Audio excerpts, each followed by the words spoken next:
Hello, everyone, and welcome back to another possibly poorly timed recorded episode of the War Report. Because by the time this is out, we may have seen some major news events in relation to the day this is actually premiering, Victory Day. And of course, there is I don't know if you want to call them threats by Zelensky, but I figured it is worth mentioning the occasion because last year was the 80th anniversary, this year is the 81st anniversary. But for newer viewers, I know that we've picked up a few over really since the start of the Ukraine war, and that every time Geo's on, he was just on a couple weeks back. We were just on one of his programs last week, as a matter of fact.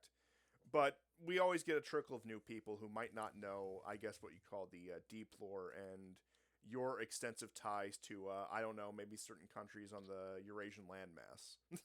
But I figured because well, I should give you proper credit because this was really your idea in full force after I'd mentioned it.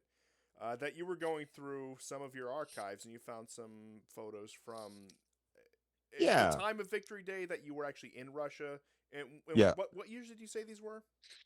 So two of the three sets of photos. Now they're all random. They're not like, but I was there in 2015, 2016 in a different city though, not Moscow. I was in St. Petersburg, and then I was there again in 2019. But it wasn't during Victory Day. It was like in September. Oh, okay. But I thought like, yeah, some of them are just slice of life, street photography in Russian cities, or between the last 11 to 8 years. Yeah, it's just the Balkan vagrant with a camera running around taking pictures of random Russians. And when he told me he didn't get beaten on the streets, I was like, I take back everything. Based Russia is a lie. Yeah. Why is this gypsy taking our photos? Yeah, that is a good question. I'm not necessarily saying I would put up with it. I'm not saying I wouldn't.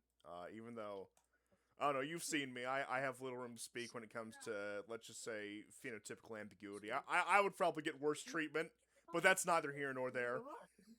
But yeah, I know you can't see it on my end because I have the production completely here, but I'm just showing off some of the pictures and Oh, okay. yeah, like you said, this is from about a decade ago. So this would have been still post Crimea, right? Where Yeah, so this would okay, have been at least a year after Crimea.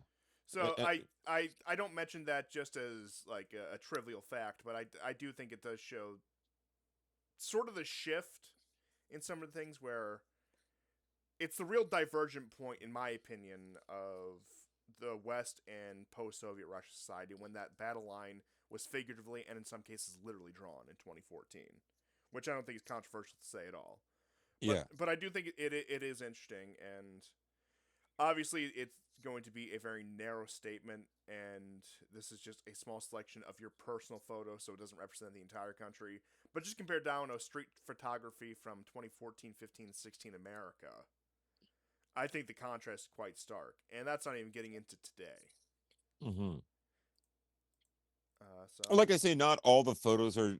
I would say 90% are during the Day parade. The last two at the bottom are definitely not. They're at in St. Petersburg on Rabbit Island. Now, the reason I had to photograph here was there was a very famous photo by Henri Cartier-Bresson of a guy suntanning here. And so, of course, I can't like slavishly do the same thing. So I have, the first one, the one that's sunny is from 2016, and then the second one, the shadowy, is September of 2019. But many of the other photos are around the time of the victory parade because I think they get those 2 days off. And of yeah, course, as I far as was I there know, in it's a holiday 2015. there.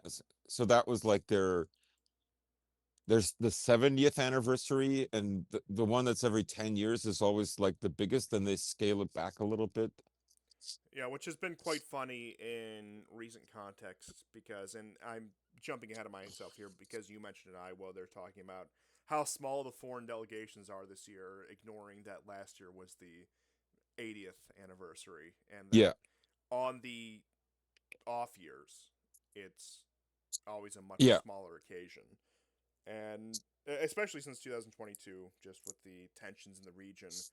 Uh, but with all that being said, I suppose we should talk Yes. about the actual frontline news in Ukraine. I guess if you want to call it a ceasefire, but really this one-sided ceasefire the Russians always offer, the Ukrainians never reciprocate. But we do have some news from the past couple weeks since we've been on just to cover. So I'll hand it over to you in full now.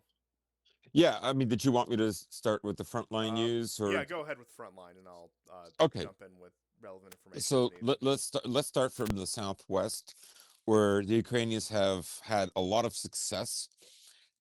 Um, the this map is showing outline in orange is the gains that they took from Monday to Wednesday, and the blue outline that you see is them essentially cutting off the Russians on the first line of defense, the Ukrainian line of defense that the Russians had captured a few months back. Well, sometime in 2025. Honestly, they've been there a very long time. But this is one of the areas that's now becoming very critical for the Russians. It'll be interesting to see what happens because a similar thing happened a few months ago in Zaporozhye East on the, but that also includes Dnepropetrovsk East, right, where the two meet. Actually, it's the area where Donetsk, Zaporozhye, and Dnepropetrovsk all meet. Now, after a few weeks, the Russians managed to stabilize that area and um, continue to expand westward uh, in the Gulyapolye area, um, Velika Novoselka, that area that they captured last year or the end of 2024. One of the things that Weeb Union mentioned that I thought was interesting was the nature of the counterattacks by the Ukrainians, and that is after the Russians captured Kupiansk, it is only then that they mounted uh, a counterattack and took back at least 50% or 60% of the city. But they didn't do it like they didn't put resources in there first because they so prioritized Pokrovsk. And uh, with Velika Novoselka and Gulyapolye, the same thing happened where they tried to retake those cities afterwards. And of course, they've tried many times to retake Pokrovsk. But as you'll see, the Russians are expanding outside of Grishiny, which is the next town over west of Pokrovsk. Anyways, um, I have a blow up of the gains that the Ukrainians have made. Now they've effectively cut off the Russians. This is a notoriously very difficult area for the Russians to defend because of supply lines. And the Ukrainians now basically own most of the trench networks. So I wouldn't be surprised if the Ukrainians actually had even more success. I think this is the city of Stepnogirsk. Yeah, that's what it is. Yeah, a town that the Russians had for months. Now we'll move to the east side of Zaporozhye, and this is in the area of southwest of Gulyapolye. As you can see, there's a faint orange outline. The Ukrainians took some territory yesterday, and the Russians have taken roughly the same size today. Again, very slow going in the Zaporozhye direction. The next slide will show you a blow up.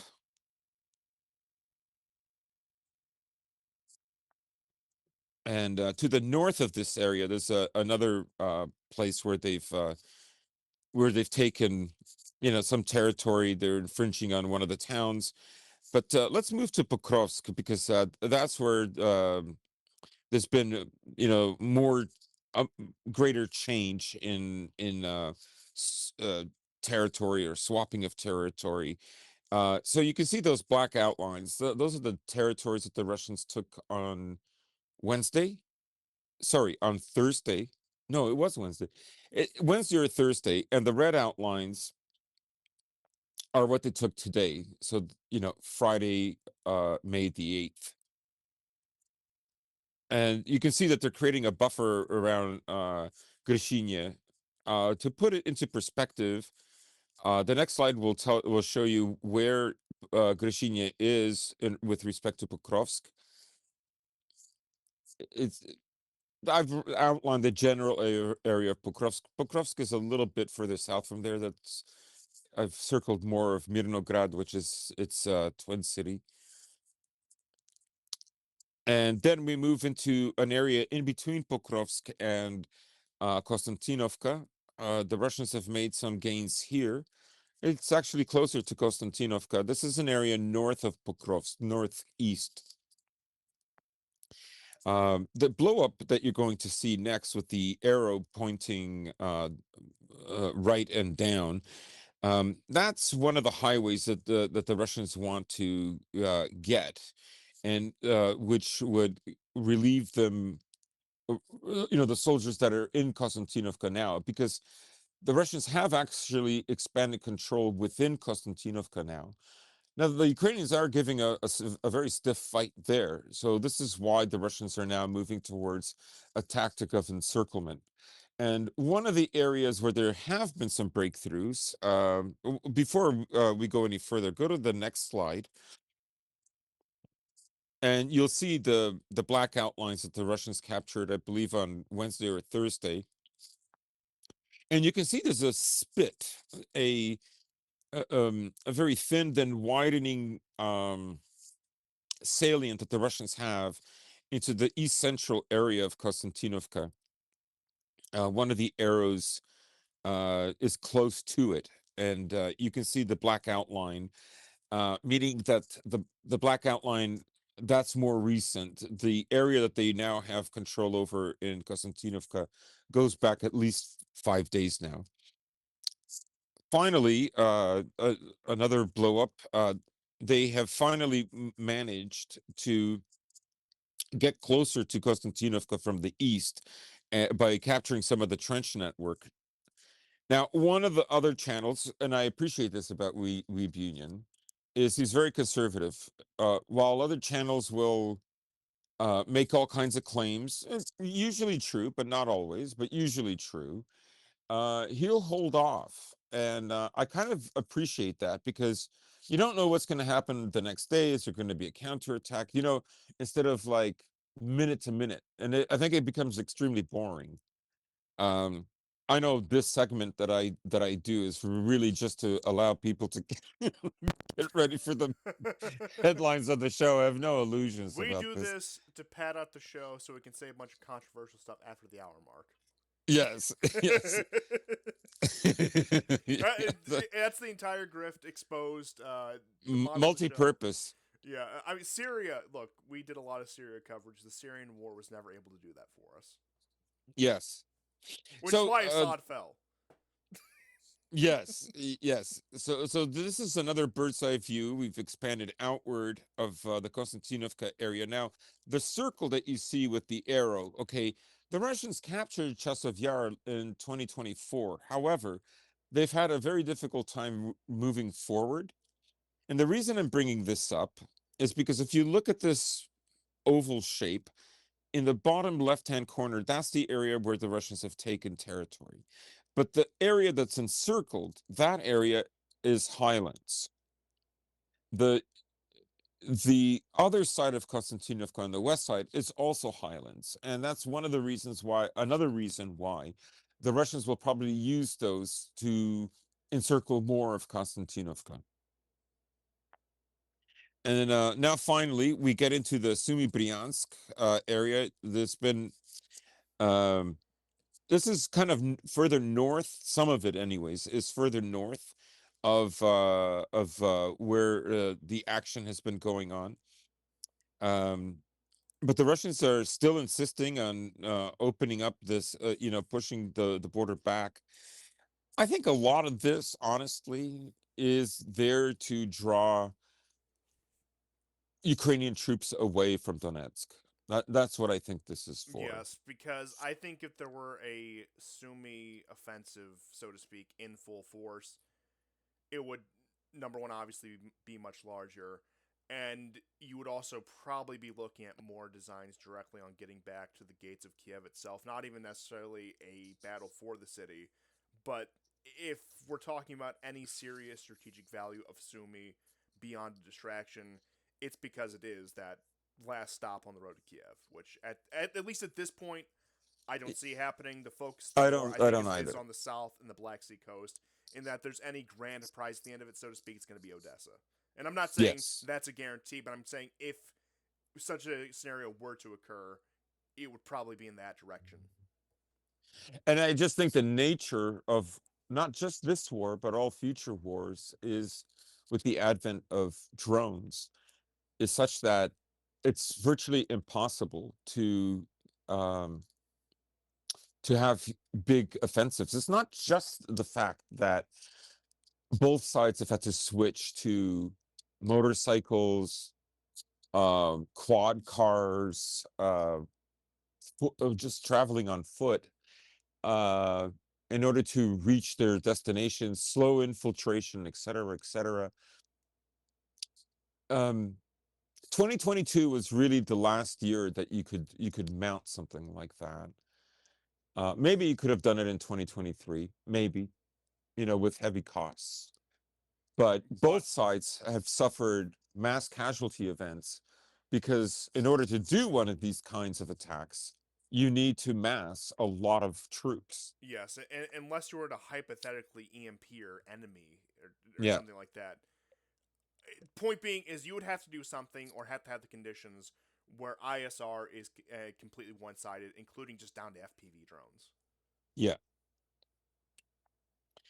So next we move a little bit further south and the east. We go to the Kharkov Belgorod region, and I've kind of outlined basically what the Russians are attempting to do here. Is they're going to eventually get these three sectors to join together.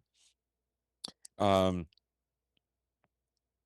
I mean, it's not like Russians doing this is going to stop drone attacks on all kinds of facilities that we've been seeing happening. Now, to be fair, the Russians have attacked just as many.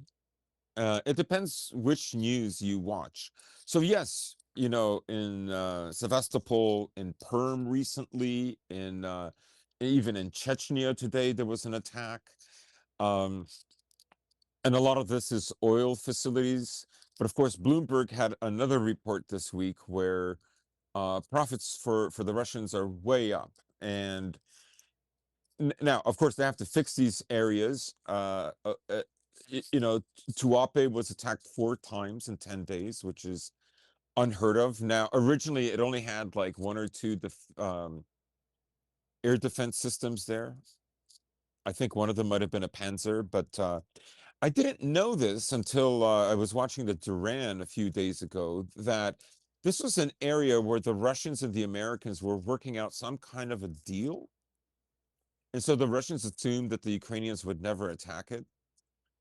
Like, so it was not that well fortified. And I just think, like, Uh, it's another example of that Russian naivete. I mean, they're willing to destroy like Germany's economy for this war. You think they care about some stupid like you know oil refinery somewhere in southern Russia? Like they don't care about that. I mean, we can get into it later, but I think Mm. the strategic analysis of Trump by the Russians, not just during this current term, but in retrospect entirely, has been very off base in some ways, and that they've given the man far too much trust, far more than he deserves, even in his first term. And that I'm not going to attribute it to personal charm. But I it's funny. It's like looking at Dmitry Medvedev's stupid tweets, you know, where he blames the Europeans for this. Now, I don't know if this is some kind of maskarovka, right?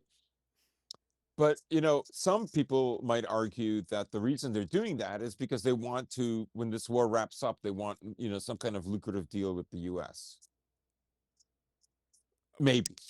On yeah, the other hand, it could just be they're blowing smoke up Trump's ass, and this is the kind of thing that he likes, right? Blame Europe, don't blame us. yeah, Even though, substantively, though, what the Russians have done is they said no more negotiation talks. So that's the substantive action that has to be weighed against the words that might contradict it.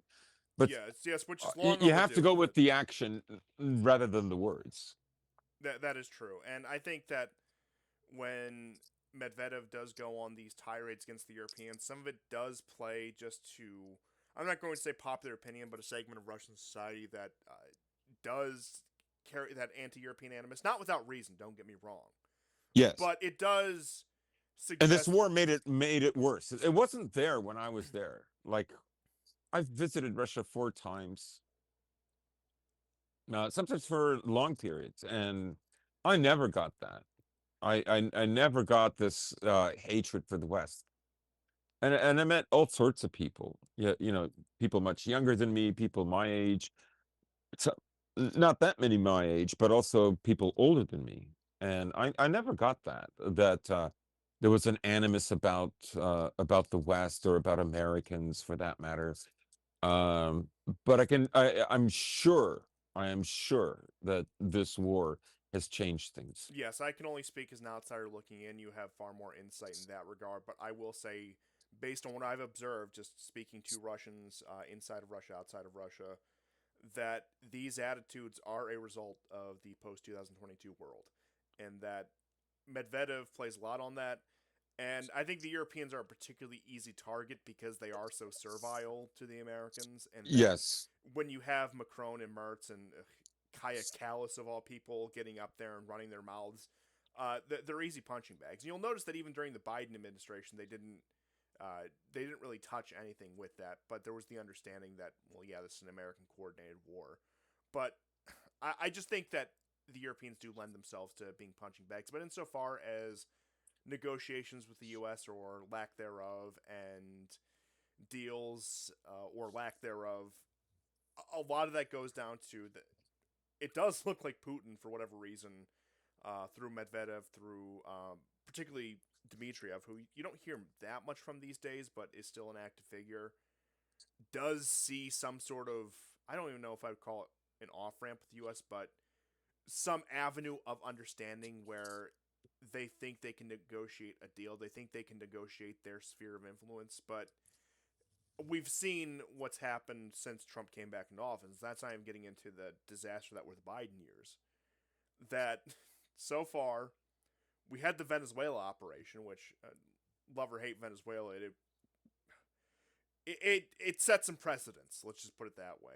Yeah. You had Iran. This entire thing has been disastrous. Then even before those two, we're talking end of 2025, beginning of 2026.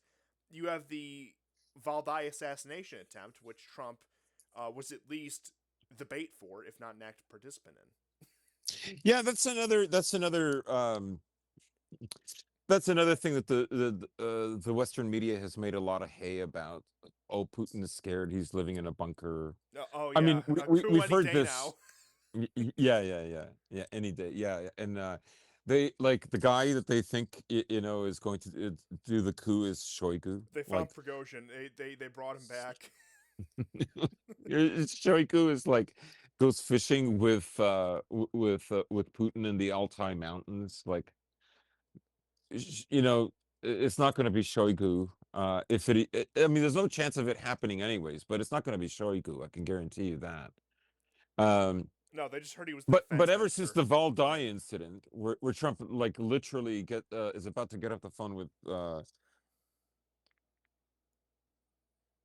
you know but this was sort of the preamble to more negotiations post Alaska.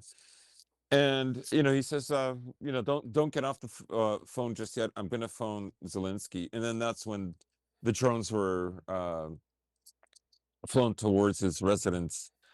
I believe in the Pskov region, like it's in between St. Petersburg and Moscow, but it's closer to St. Petersburg. Yeah, that sounds about the right place. And it's a minor detail, but there's also speculation he wasn't even there when they launched that drone attack. Right, right. But But it's still the fact that they thought he was there and they launched that drone attack, and that insofar as Trump was an active participant, somebody probably put this yeah, plan on his desk saying, "Well, hey, look at this. We can go ahead and take out Putin. The war will be over. The next guy in Russia will negotiate, et cetera, et cetera, et cetera." yeah, And look, I know that I understand Empire is a cutthroat game, even from people who I guess you could say, respect. But I do think there is a certain lines that shouldn't be crossed with that, even for the sake of self preservation.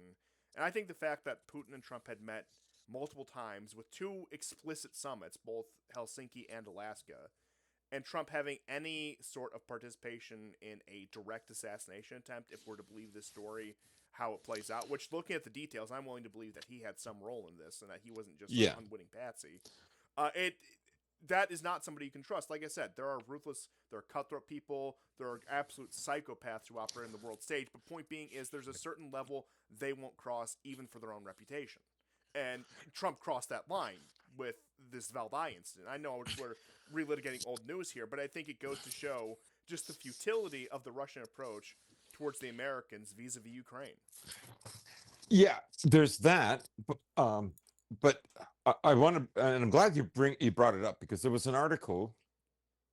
I can't remember which. It was might have been the BBC, but it was a European based article that said assassinating Putin is our only chance of victory. Right, which is interesting because that's essentially the conclusion that the Trump administration has come to. About every country. Kidnap Maduro, Yeah, I can't get the strike the regime I want. Ayatollah. Yeah, but you can Hey, see Xi Jinping, want to basically meet with me? No, we need to delay the meeting. I didn't get regime change in Iran. basically the attack on Putin was essentially admitting that they didn't get the deal that they wanted. And they have forced the Americans to fight a multi-front war, along with like the European vassals, et cetera, et cetera. Because it'll still be the Europeans who will have to buy the hardware from the Americans to send to the Ukrainians. Macron told me that Europe will have a domestic weapons industry by 2030 and that they can win the war. So Yeah, yeah, I want you sure. to retract this anti-European So slander. Porsche announced the firing of like a third of its staff today. Like we heard the same news, a year or two ago with Volkswagen. Like, how is Germany going to do this? I would love to see them try because they'll fail, and actually that could bring the end of the war more quickly. Oh, Um, absolutely. And I suppose with that we can springboard into Mertz's delusion of grandeur and also yeah, the European summit in Armenia. And I'll start with the summit in Armenia because it was just a clown show. And you have Pashinyan, who's been playing this double game lately, where he was in Moscow for several of these summits, some of these organizations that Armenia is still vestigiously part of. There's the video of him riding the bicycle around Moscow, I think from one of the BRICS summits in 2025. That was very entertaining. The man is a clown. There's a lot of things I can say from him. But he hosts this massive summit shortly before elections, because I think he is due for elections in June, if I have my timeline correct on that. yes. And it's the usual, well, Russia failed Armenia. Artsakh was lost on Russia's watch. I did nothing to help my I'm so glad you co-ethnics. brought this up because then he's completely contradicted himself. He said Armenia did not lose any territory. This territory was never ours. Now, we said all along over the years that he would eventually do this. That like the price for him to be part of the EU is to have Azerbaijanis kill his people and move them, off land that you can argue whether it belongs to them or not. But point being the head of the Armenian state and presumably a figure to represent the Armenian diaspora, what it, you have to take a certain side on that conflict. Like, Yeah. So now he can never say Russia let us down because he's admitted his intentions were never to keep those territories. yeah, he threw his So hands up. essentially what the Russians did was, well, if you're not willing to fight for it, if you don't want us to help you, which he didn't, because he had already cut the deal with the Europeans and the French in particular, and the Americans And the Turks, who could forget that? and the Turks. Yes, right.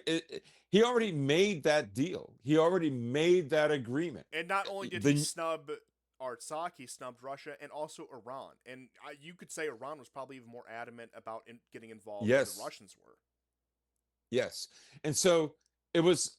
I mean, Russia avoided running a fool's errand, and it's literally a fool's errand. Yeah, and they practically won in Georgia. I'm not saying that Georgia is a Russian puppet state by any means, but that conflict is pacified. Russia has its foothold in the Caucasus, so to speak.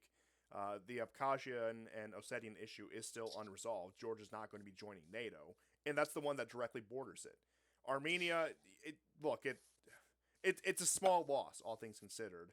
That you were correct. It was a fool's errand.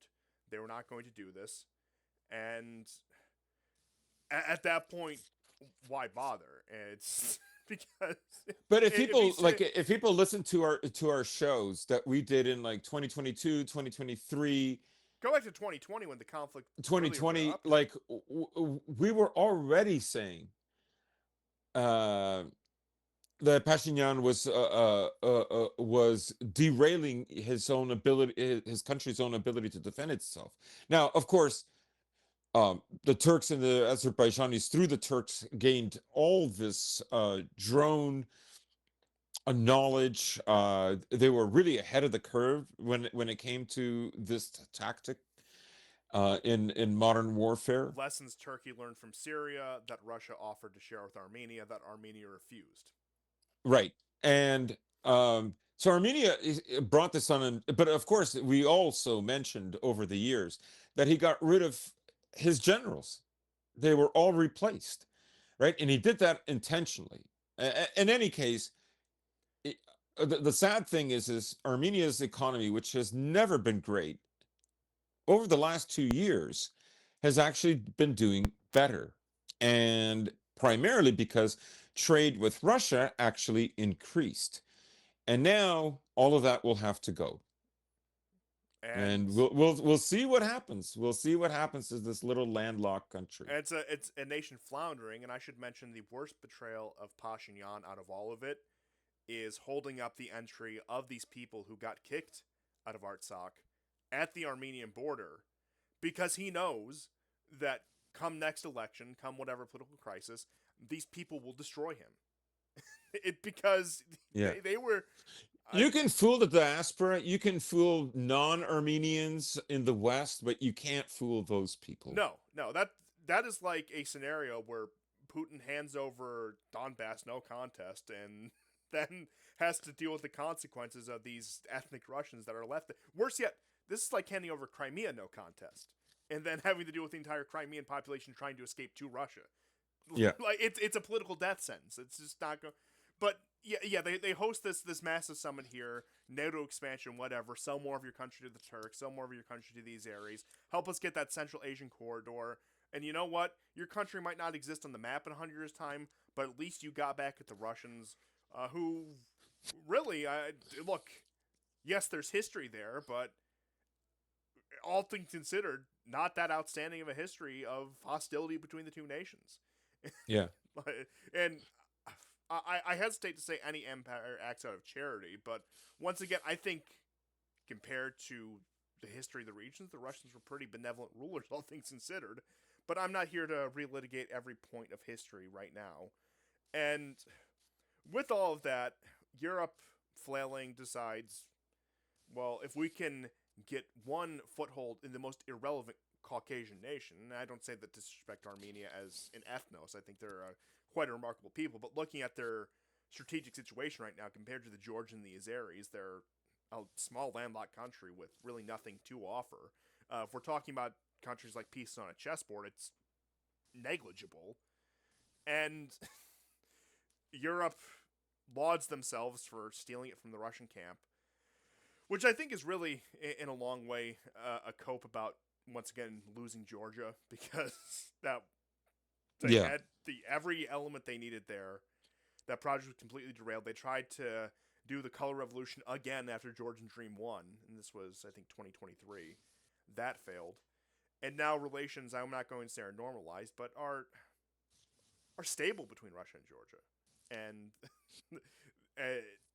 the much more valuable prize got away. So they'll have to settle for Armenia, which I suppose, in the same vein of European news, is Friedrich Merz's delusions of grandeur of making NATO into a purely German organization. Yeah. What a.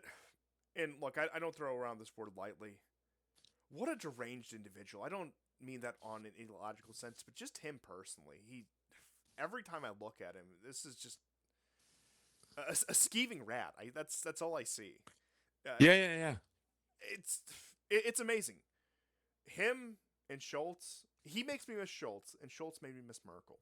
I don't know how how that's possible, but Merkel was atrocious, especially on issues of migration and border control. But in terms of not getting the country into an apocalyptic conflict, which I suppose you could argue that migration border control undermined that, but just in the aspect I'm focusing on right now, in terms of not economically collapsing the country and not getting it into an apocalyptic conflict, she, or at least her team, had a sense of how to do that. That is seemingly disappeared now, because you have Friedrich Merz getting up here this past week, and he's going on and on about how Germany needs to take a greater role in NATO. They need to be the bulwark against the Russians. That they need to start taking more active role in Poland and the Baltic states. Which that's just a match made in heaven, isn't it? Just You know what I find interesting about Schultz is please do and so. actually before I do, I just need to correct the record for what I said about Porsche. Porsche is closing 3 divisions in Germany, and they expect to cut 3,900 jobs uh, by 2030. And this is primarily because their sales are floundering. But I would also hazard to guess that, and their electric vehicles are not making the sales that they thought they would. But I would also say, like Volkswagen, they're affected by the price of gas because American gas can't support that kind of an industry. It just costs too much. But the thing I was going to say about Mertz, what I find so autistically laughable about him, or rather, he's so autistic, is he criticized Trump and America. He says, America's performance in the Gulf has been embarrassing, alluding to that the world is watching, right? And this made Trump very upset. But at the same time, he's talking about making Germany like a big European power all over again for the sole reason to fight Russia. He's not actually contradicting himself. He's basically saying, I'm really upset that the Americans didn't win this war quickly. That's all he's saying, really. Yeah, Because that's all it he comes down to. yeah. And while he's much more explicit about it, I think that other leaders in Europe were more ambivalent about the project altogether. But Mertz is fully just that Trump didn't do it right. He didn't do it quick enough. We were supposed to have a Like one he's and such a done. good vassal. He purports to like give the kind of criticism he thinks his master should hear. Like he's turned himself into like a court jester. Like Yes, he thinks Trump is going to allow this. Trump is not that charitable. Let me let me especially tell you. now. I mean, first term Trump, you may have gotten away with it. Yeah. Second term Trump, with Oh no. his, I don't know, let's just say cognitive differences. I don't want to attribute anything concrete to it. Is not going to let that slide, which it's going to be a funny fallout from that. Because you know what Mertz's solution to Trump's inadequacies are? It's Mm. doubling down on every project the American empire throws at him. And that's not just Mertz. That's the entire European establishment. That's the entirety of NATO, the entirety of the European Union. They're pissed off that Trump went into Iran. And look, I'm not happy about the Iran situation by any means. But not because of the principle of it, not because of tanking the global energy market beyond how it affects them, but because he's distracted from the Russia issue. And in order to show the American empire that Europe is a force to be taken seriously and that we don't need them, we're going to execute every plan they've had to throw us into the meat grinder against the Russians. And that is what every European criticism of America comes down to. Uh, we can't believe you. We're going to double down on every imperial project that you've given us, so you'll be happy again. I and this is what kills me about all the talk of strategic autonomy or Europe is finally waking up, or any of this that you hear from either European politicians, political commentators, whoever it might be, because every move the Europeans make is predicated on expecting blue team to get back in 2028, 2029, so they can continue business as usual, so they can continue with this. I think we're late enough in the show to say it. This transatlantic suicide pact Yeah. to destroy the continent in the vain hope that you might be able to tap into some Russian oil and gas fields by the end of it. That Boris Yeltsin 2.0 might be so generous and so drunk to sign economic agreements away from you that American firms are going to manage and then distribute piecemeal to Europe. There'll be a few token European corporations who get control over that. But once again, it's about putting the resources in the hands of American corporations and the same forces that you claim to be trying to get independent of, so they can distribute them to their vassals as they see fit.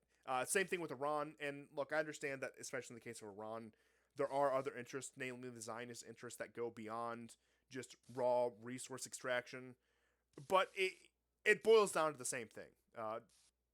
Always that every time the Europeans take a so-called independent path, it is in service to the American empire. It's all rhetoric. Now, I don't think this is something that they sit around in the back rooms and plot out and say, well, okay, I'll say this, Mertz will say this, and you, Trump, will react like this, and we'll be able to fool all the people. But in a, I guess you could say more of a meta way, it is all theatrics. There are real disagreements being expressed within a contained system that serves a common goal, is the way I would put it. Mhm. Because any rational solution to Europe's woes, and some might call me a Russia show for this, is ending the Ukraine war. Is saying, no, we will not be a logistics hub for more American weapons that we buy, mind you, to flow into Ukraine. We're not going to continue to prop up the clown of Kiev in his infinite quest for more Coke money. It's just not going to happen. And that is the way you strategically break from the American empire, because no matter how much Trump inflates the ego of Putin, or thinks he inflates the ego of Putin, or says conciliatory statements towards the Russians while doing nothing to act on them, every time that happens, the Europeans, you double down on exactly, once again, your pre-appointed role by some think tank in Washington. And you call it independence. Yeah, yeah. I just sent you a graphic on the price for oil that the Russians are getting now from March onwards. Okay, I'll go ahead and put that up. So you can see now they're reaching basically where they were. I mean, you can see that in most of 2025 there was a gradual decline, but then there's now this spike, which has put them like very close to some of the best months that they enjoyed in 2023. And part of part for the most part of 2024. But yeah, but do go on. I did. I was Well, I yeah, did go want to on. shift gears a little, focusing still on NATO Hmm. and Mertz's grand plans. And Mertz has been talking about this ever since he'd gotten to office last May about the revitalization of the German military, the revitalization of NATO, et cetera, et cetera. And he even played friendly to Trump for a little bit there, talking about how, well, Joe, Germany wants to meet our NATO spending requirements. Isn't that so great, Donald? Aren't you going to support us in that? But what I do have to wonder, and I understand among the ruling classes of these individual European nations, there is no contest. Donald Tusk is not going to tell Merz that, hey, we're uncomfortable with this talk about German remilitarization and domination of the continent. That's not going to happen. But you do have to wonder on a population level in a lot of these areas, and I'm not just talking about World War II, but that have historically been contested between the Germans and Russian spheres of influence. If people will start to get cold feet realizing that, well, okay, you can have your grand designs of a united Europe against the Russians, but who's really going to be doing the fighting and dying? Is it you in Germany? Is it Mm. the migrants that you import that are probably going to be going home as soon as trouble strikes, who are probably going to be back in Turkey or Morocco or Algeria or wherever they're from? Or is it going to be us in Poland or us in Romania who are going to actually have to fill the gap when the Ukrainian army collapses? And that's a question I think we all know the answer to. But is that is popular discontent in a case of life and death on an individual and even national level enough to overthrow elite consensus? Is the question I'm really trying to get to the heart to. And Mm. I'm pretty pessimistic given what we've seen in Ukraine. Now, I think what we've seen in Ukraine is extreme with how aggressive their mobilization campaign is. And I'm not saying it's a one for one model that could be applied to any other nation, but it does not inspire confidence of popular discontent winning out. Yeah. But I don't know if you had any further commentary on that, because I could keep going on about this, because I think you're. I mean, I've expressed latent concern since the beginning of the war here, but I am getting truly concerned to the point where I think Europe is quite literally signing its death warrant in the next decade here. Yeah, they'll be very stupid to fight this war. We've discussed over and over again, right? Russia is this big, wealthy nation with everything that Europe would need, and it honestly believes that America wouldn't control the tap on that. That's how stupid they are. Yeah, let's go back to the wild '90s. Who was doing the pillaging?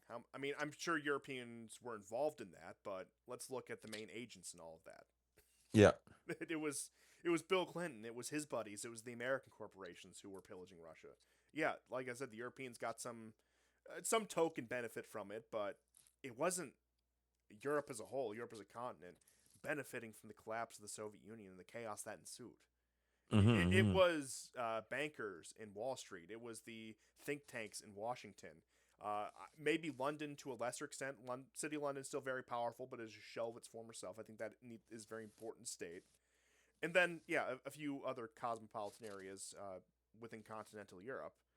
But ultimately, and I'm not trying to compare it to current migration situations, what a lot of Europe got, Germany, France, was the outpour from the former Soviet Union. People immigrating to their countries. The the real consequences of it. And of course, the former Eastern Bloc countries bore the brunt of it for that, because they're the countries this stuff actually happened in. But much like this current Ukraine war, the continental Europeans are getting the second worst of it, because they're the ones left to pick up the pieces. And even now, more exaggerated, that it has crossed the English Channel. That these things, especially the energy crisis, have made a difference in the UK itself. And Washington, America, is still quite isolated from it. I fear what the next few years will have in store, especially in light of the Middle Eastern conflict. But once again, I'm that's going to send you an infographic that I think perfectly encapsulates what you're saying. Yes, and this goes down to the deindustrialization, the economic irrelevance, growing economic irrelevance of Europe as a result of these policies. And I'll get this up here because it shows GDP figures of Germany versus China, and very key years. I'm actually really glad you sent this because I have some elaborations on this once I get it up on screen. Any moment now, if my computer starts to cooperate. The show's never going to escape the tech issues it has, and I've made my peace with that. But, okay, so we have some figures here about GDP, where in 1990, Germany's is 4 times that of China's. And that's right at reunification, right around the collapse of the Soviet Union. Has to rebuild East Germany from the ground up. There's, I think, a 3-time wealth disparity between the two after reunification, as well as overseeing the expansion of the European Union and NATO, which is less relevant in this context, but I'll still mention throughout the 90s and 2000s. Then we get to 2007 on the eve of the financial crisis. China and Germany are on equal footing, and that is largely due to China being let into the World Trade Organization. A lot of China's merits really showing through, and I don't want to take that away from them. But right here on the eve of the financial crisis, where China and Germany are about equal weight here, we get to 2025 after the '08 financial crisis, after the full-throated expansion of the European Union into Eastern Europe and the financial burdens that come with that. And, of course, most pivotally, the Russian-Ukrainian war with the sanctions, and even the murmurs of Middle Eastern conflict starting with October 7th, 2023. And right here, you now have the inverse scenario where China's GDP is 4 times that of Germany's.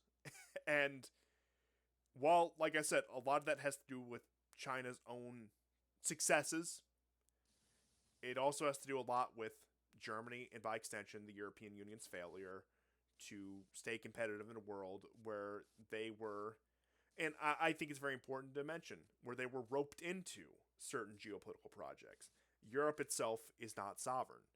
Their ideas came from the State Department. They came from some Washington think tank.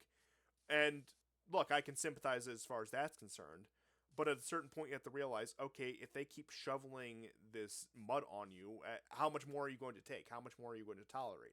And I understand it's a very tricky situation. They have tens of thousands of troops in your country, 5,000 less if we're to believe Trump's most recent threats. But we're seeing the fruits of your obedient cooperation right here. In the case of Germany in particular, but I think this could be expanded to Europe as a whole, where China has eclipsed you because mostly you're intransigent on the Russian question. And there are other factors, don't get me wrong, but that is the primary factor here. The fact that, look, Biden wanted this war. This was a plan from his State Department. Victoria Nuland, Blinken, all the worst people were there at the exact right moment to make this happen. But as we've seen with questions around the Iran war, the logistics hub to execute these plans was right there on the European landmass. And the obedient vassals that the American Empire has cultivated for decades. And what is the fruit of your vassalage? You're looking right at it right now. 4 times the size of your economy. China. Russia, despite its woes, despite everything it's gone through in the past 30 years, plus the sanctions, isn't an economic powerhouse in the traditional sense, but punches well above its weight, has a much more real economy, a very functional industrial sector, is able to sustain itself in its current goals. Now, how that will look in the long term, that's an entirely different question, but I'm not going to get into that right now. I think there's reasons for both optimism and pessimism in that regard.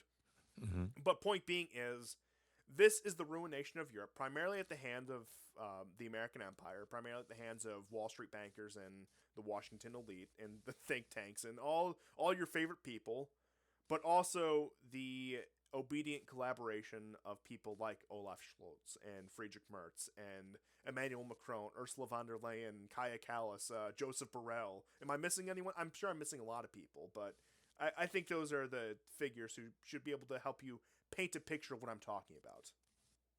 Yeah. Yeah, and like I said, I want to be very clear here, and this is the reason I keep filibustering on this segment, because I do a lot of Europe bashing, but I want the audience to understand this is nothing against the Europeans. This is nothing even saying that they've created their own problems. That I fully understand the power dynamic between Washington and Brussels, but I still think that there is a lot of blame to go around to the willing vassals, to the willing puppets of this system who are active participants in the destruction of their own nation. I know when a lot of people say that, they mean it on a very surface level about things like migration, which is a very valid concern. I mean, it's one of the most valid concerns, don't get me wrong. But they completely miss the element of America's deranged foreign policy, particularly towards Russia, which views the European continent as its meat shield. And like I said, this has been just established fact since the end of World War II. That's just the way it's been since 1945.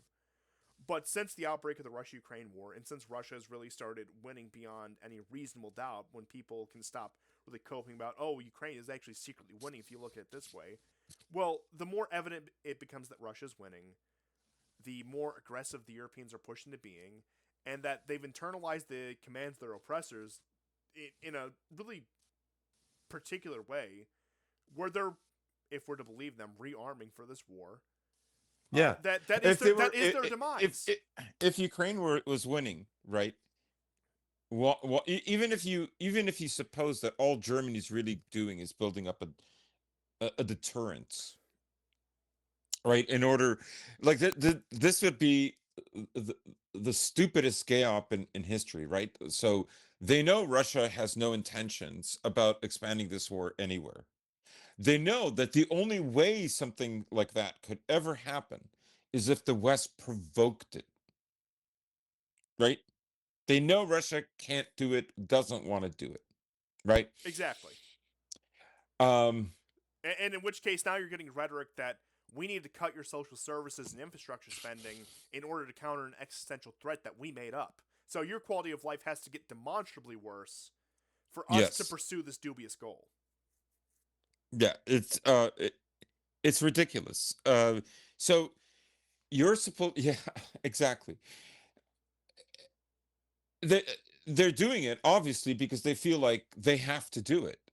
I cannot believe that they're going to spend all this money and not use it. Yeah, Uh, I would be hard pressed to believe it, and I do think some news out of Latvia might suggest the yes, model of what we're going for. Now, some may look at the story on the surface, seeing a Ukrainian drone hitting a facility in Latvia, and think, well, Aristovich's prediction came through. The toy armies of Europe are being crushed under a joint Russian-Ukrainian coalition. However, that's not quite the case. But what we are seeing is a more brazen position from the Baltic states in letting the Ukrainians conduct military operations using their territory and airspace. And so I've sent you a map of where the crash actually happened. okay, Yes. So that's a very interesting alphabet you have for that map there. now, now there's Pskov. It's south of St. Petersburg. It's very close to the border of Estonia. Anyways, you can see that it only went about halfway through Latvia on the eastern side of Latvia, and I guess it missed its target, which is 349 kilometers away. Now, it was two drones, not one, that crashed into this area, but apparently this oil refinery. But apparently they weren't full or it wasn't quite functional. Anyways, thank goodness nobody died, nobody was hurt, as far as I know.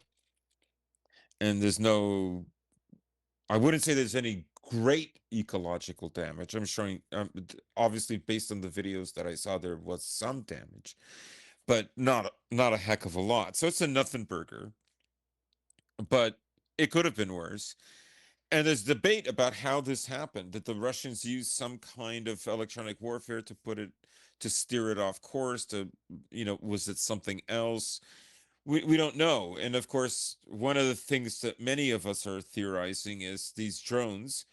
They're actually not being launched from Ukraine proper. They're being launched from NATO countries. Oh, absolutely. And I think that's what you mean about inching their way to what are they going to do with all these armaments? And of course, men in Germany have to register before they leave if they're over 18 and under 30, 35 and under, something like that. Yeah, any absence more than 3 months has to be registered with the military, There you go. and I'm sure that won't apply to. Well, no, I'm sure it fully will apply to dual passport holders. Some places like Morocco, Algeria, and Turkey. But Oh, yeah. yeah, that's equal opportunity. I'm the most sure I've been about it as I've been about anything. But with that, you do see the Baltic states, and this is far from the first accusation of the Baltic states being used as a drone platform to launch into Russia. I mean, the launching of Storm Shadows and American missiles has. NATO personnel have been directly involved in this war since before it started. There's been no question about that. But they are getting more and more brazen with their involvement. They are pushing to see more and more of how much Russia will tolerate.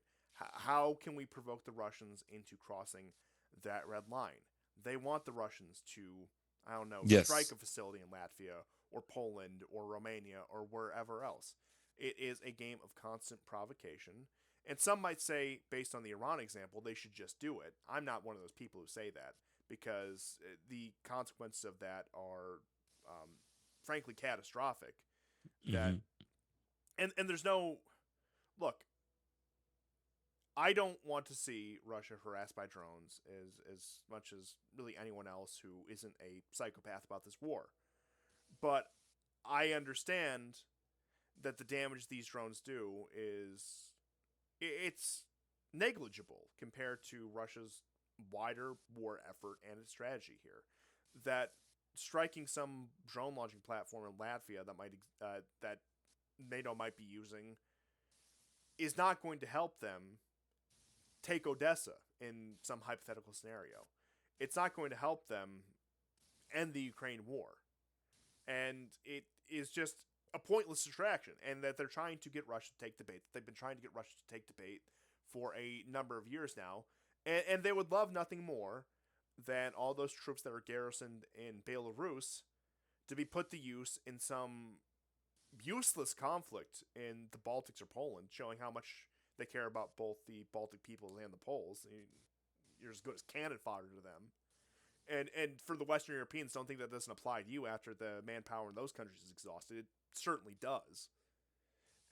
And that's the there's no reverse gear on it. There's seemingly Hmm. no reverse gear on any of this. And like I've tried to cope. I've tried to look at it honestly, thinking, well, surely the Europeans are not deranged enough to actually follow through with this platform. Surely uh, a sense of self-preservation, even among the elite level, will prevail at a certain point. But they just keep increasing the temperature on this, and some might say that this both vindicates Russia's decision for a long war, preserving its manpower and resources in anticipation of this exact event, of the boogeyman 2030 number the European Union keeps throwing around. Even though I will say one point of optimism is that they've delayed their uh, apocalyptic prediction from 2027 to 2030, showing that they aren't quite confident themselves in this project or aren't quite ready themselves for this project. And by the time we get to 2029, they might be saying 2033. I don't know. Hmm. That's one point of optimism I will give for all of this.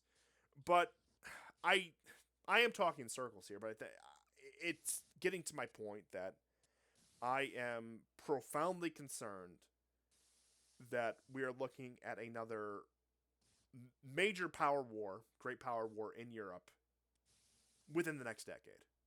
Yeah, And if that happens, because Ukraine is winning. yes, because Ukraine is winning. And if that happens, I do have to ask, can Europe take another one? Can it take a third one? No, I can't. No, it can't. What will even in the event that Russia magically collapses? I mean, a decisive Russian victory would probably be the least bad option of all of those, for being honest. But in the event that Russia miraculously collapses for all these people, like Kaya Kallas or Ursula or whoever else, Hmm. what have you bought yourself? We described this scenario.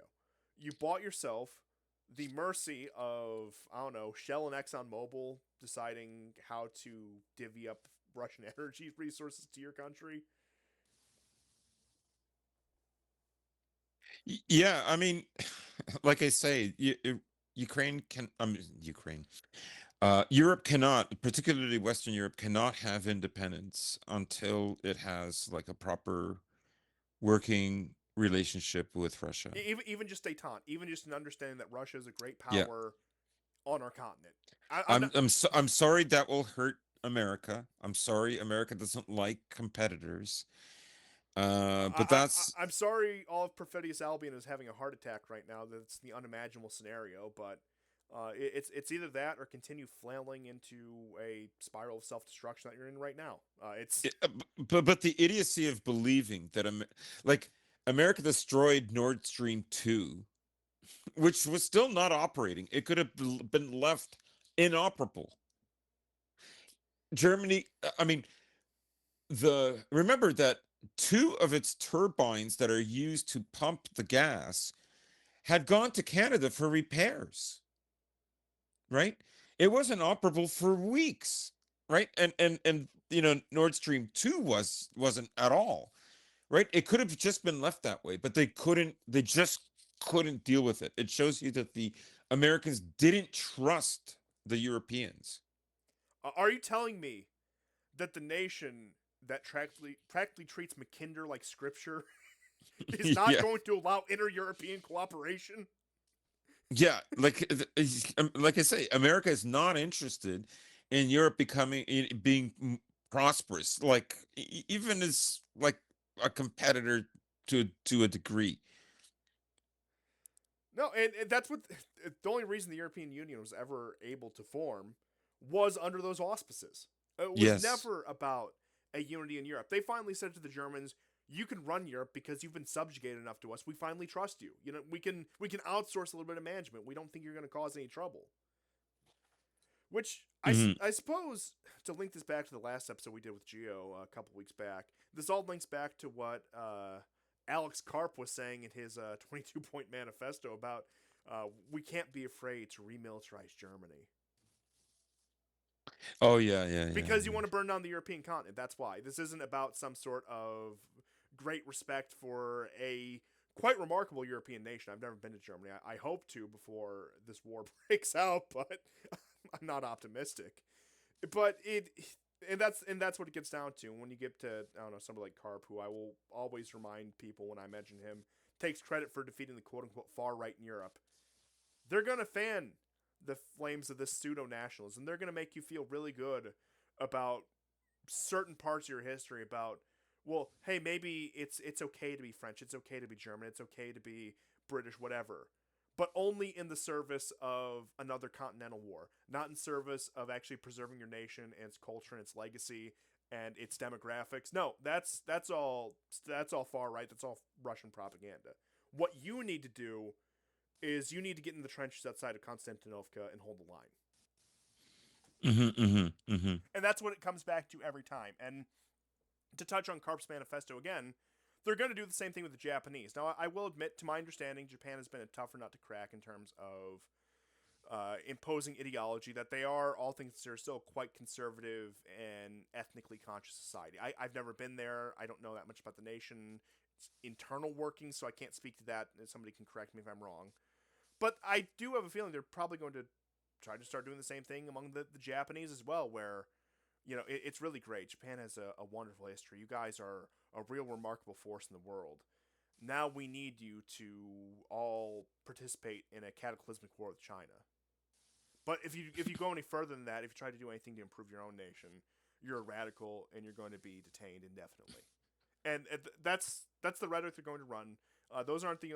It's not just Europe. It's not just Japan. They're probably going to do this on the Korean Peninsula. Any nation in a relevant conflict zone is going to get that speech. And unfortunately, a lot of people among both the common population and the elite are going to fall for it. Yeah, because they've essentially invested themselves in America. And you can understand the logic. We've said this many times, almost on every show. America, it's in America's interest to make the whole world burn so it can be prosperous. Yeah, better Eh, king of the ashes than one player of many. right, right. But as long as like it's a unassailable country, right? Then you could argue that that is where the most amount of investments can be securely made, and and they're and this is why they essentially the European leaders have abandoned their own countries. Okay, in the same way that Americans have now become aware that they've abandoned a lot of their own interests for Jewish interests in America. The Europeans have done the same for America.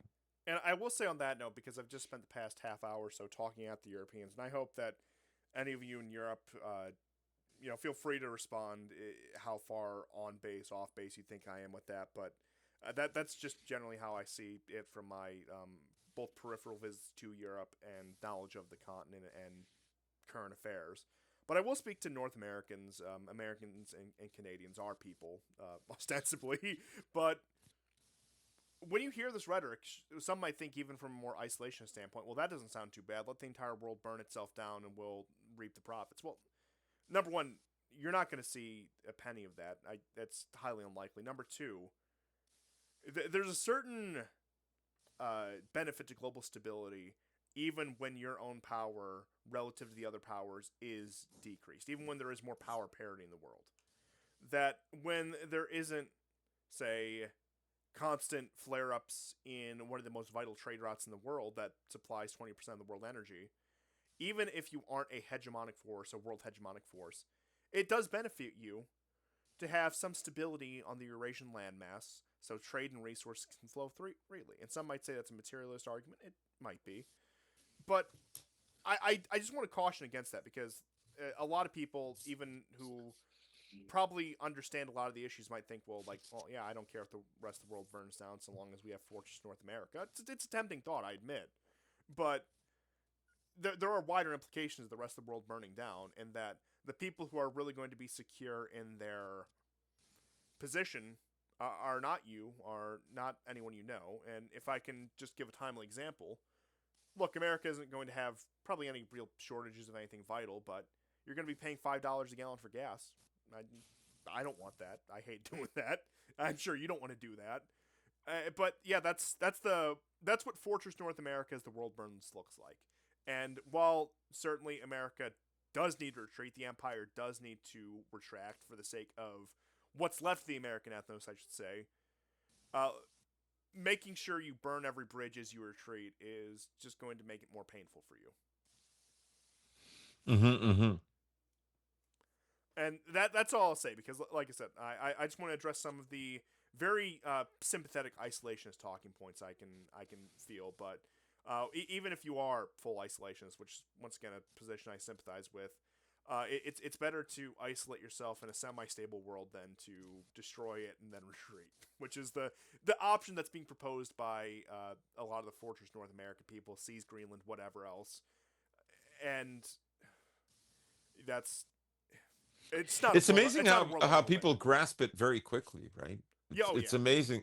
They do grasp these things very quickly. I mean, maybe Trump won't do it, but maybe a future American president will. It honestly depends on um, what happens with Iran and what happens with China, because China has made some very interesting statements this week. They appear to have changed their mind. When the war broke out, the message that Xi Jinping sent to America was that America and China are the two most important countries in the world. And for us, Taiwan is incredibly important. Like, here's Iran being obliterated, 22 schools destroyed by the Americans and the Israeli Jews, et cetera, et cetera. But no mention of Iran. No mention of Iran. And then this week, because I know there's a big in China they have like a May 1st holiday. It goes for like 3 or 4 days or something. Oh, imagine that vacation time. And basically now they've told their banks that they will not comply with American sanctions. That's it. They just gave an executive order.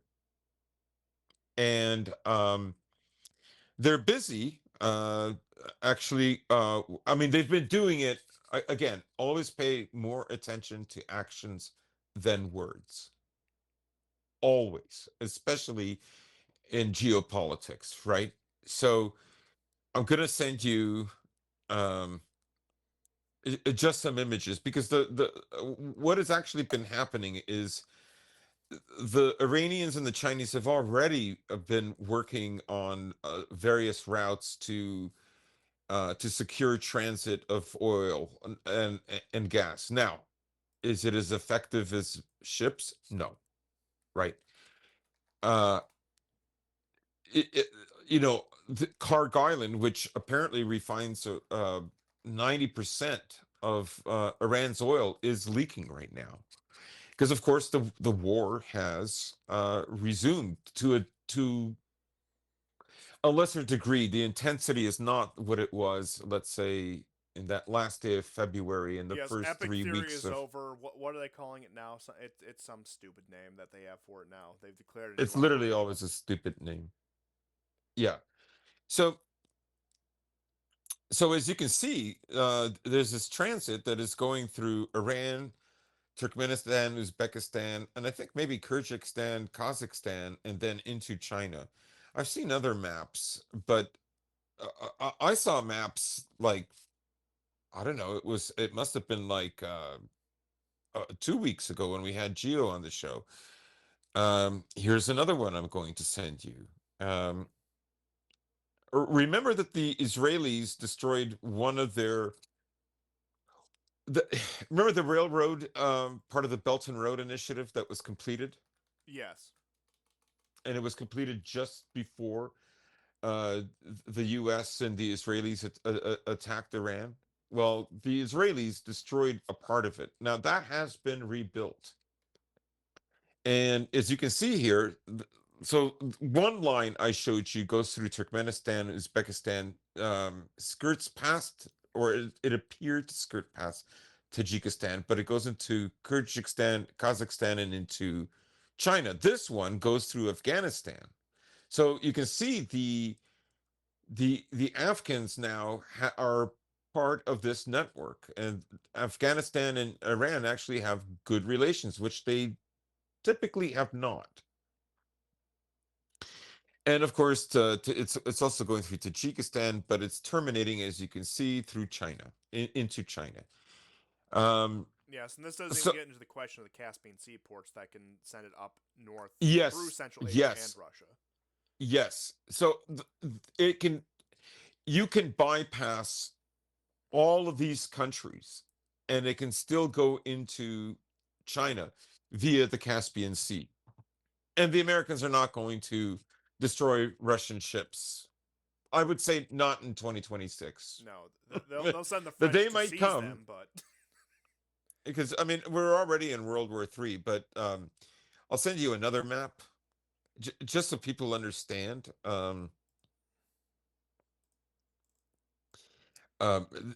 This network, the red line shows you how boats are skirting a little bit along the shore and then sending it to another port, and I guess it travels by rail thereafter.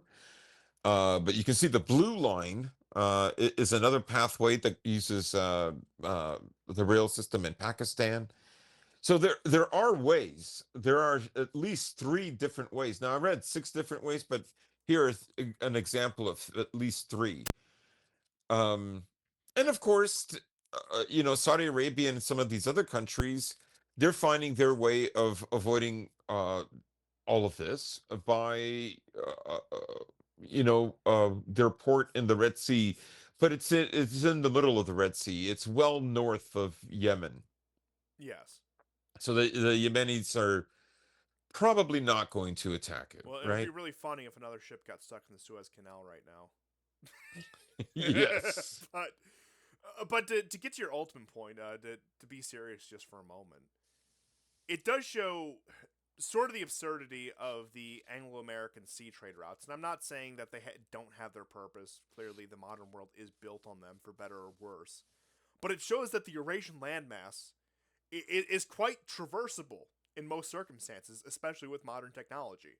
That modern rail and freighters can cross these 1,000-mile distances to Hmm. conduct transcontinental trade, and that the sea routes are becoming increasingly irrelevant. And while this isn't particularly relevant to Iran, you also have the icebreaker fleets that the Russians have built to traverse the Arctic Circle. So there are alternatives being developed. There's been alternatives being developed for a number of years now, which, to get to the point, and I'll talk a little bit more about the particulars of what's happening in Iran in just a moment here. Well, people are entirely correct to first and foremost point out that the Iran war was for Israeli, particularly Likud interests, and I will never deny that. Have not denied that thus far, and never will. But I do think they missed the angle, especially the convergence of interests, where it also does threaten Russia's position in Central Asia if you're to see a full-throated regime change attempt in Iran, and Hmm. to a lesser extent, it affects China's trade prospects. Now, China has alternatives, but the big secondary goal I think that a lot of people overlook, and I've hammered on this before, is Russia's position in Central Asia. And getting down to it, I mean, the Zionists themselves, and you might say I'm reading too much into one Likudnik on RT making a statement about Ukraine. But point being is the direction of Israel, the direction of the American empire, that no, they don't like Russia. They would love to see the Russians implode in on themselves for a number of historical grievances. They'll tolerate them for their utility somewhere like Syria or as the occasional back channel to the Iranians, but these people have no interest in making sure the Eurasian landmass stays stable itself. Because ultimately their strategy that applies to their neighbors also, uh, to some of them, applies to the entire world. That if the entire world is burning itself down, we can build the third temple and summon the Messiah while everyone else is distracted. And that is sincerely the line of thought of some of these people, not all of them, but some of them. And when it comes to that,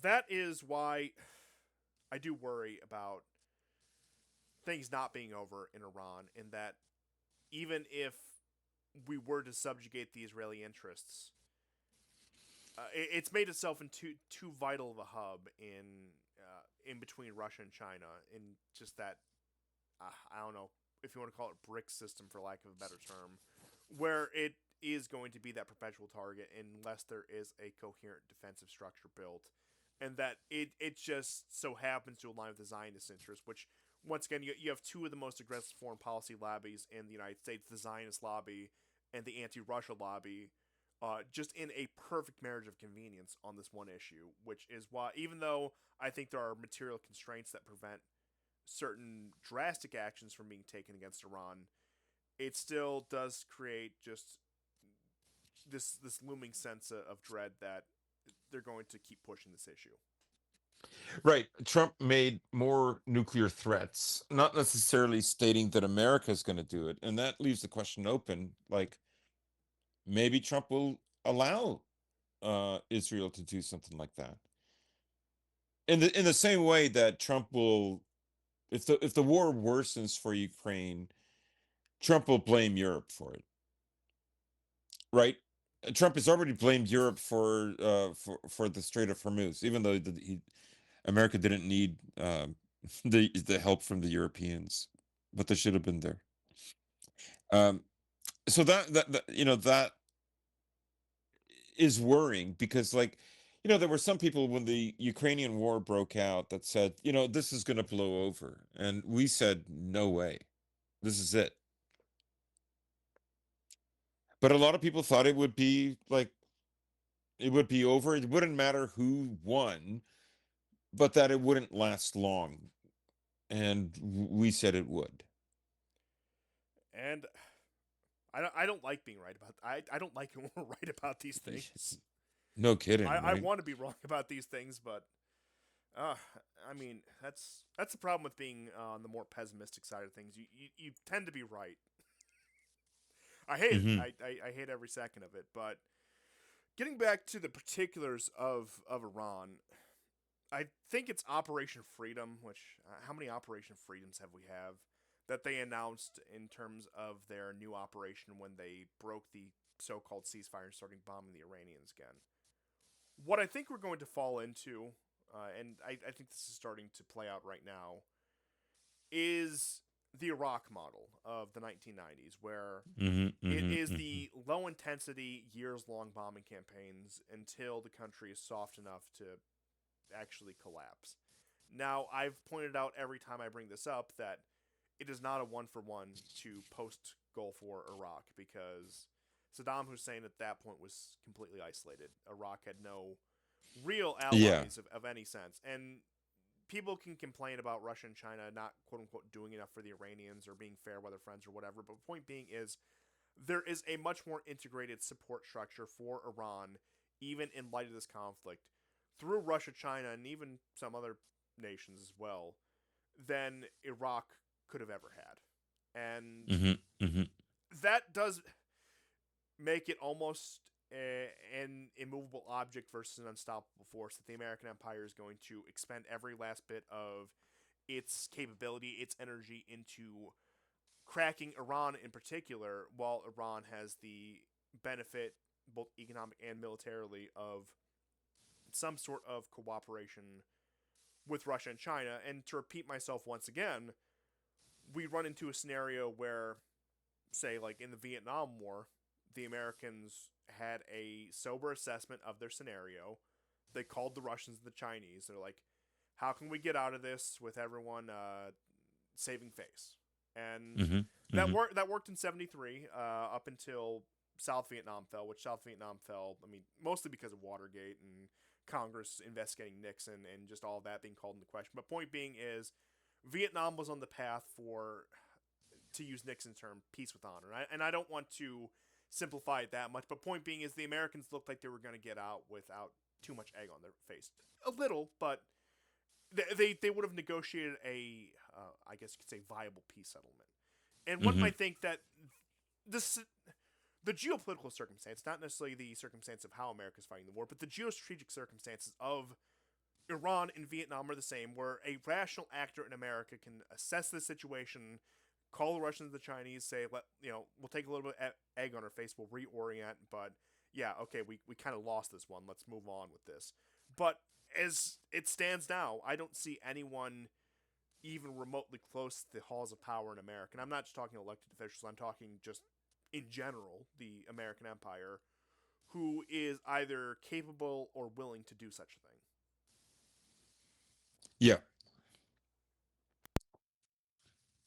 Which is the ultimate impasse, which makes me think that, at least at this point, I might be projecting far too long term, that we're just going to keep on throwing everything we have at the Iranians until we just expend every last bit of power projection that we have on this doomed project. Because what's the other answers? Unless the Israelis really The decide to only go the nuclear. only other answer is the Strait of Hormuz no longer becomes viable, Yeah. right? We just figure out alternate routes, and that's all there is, right?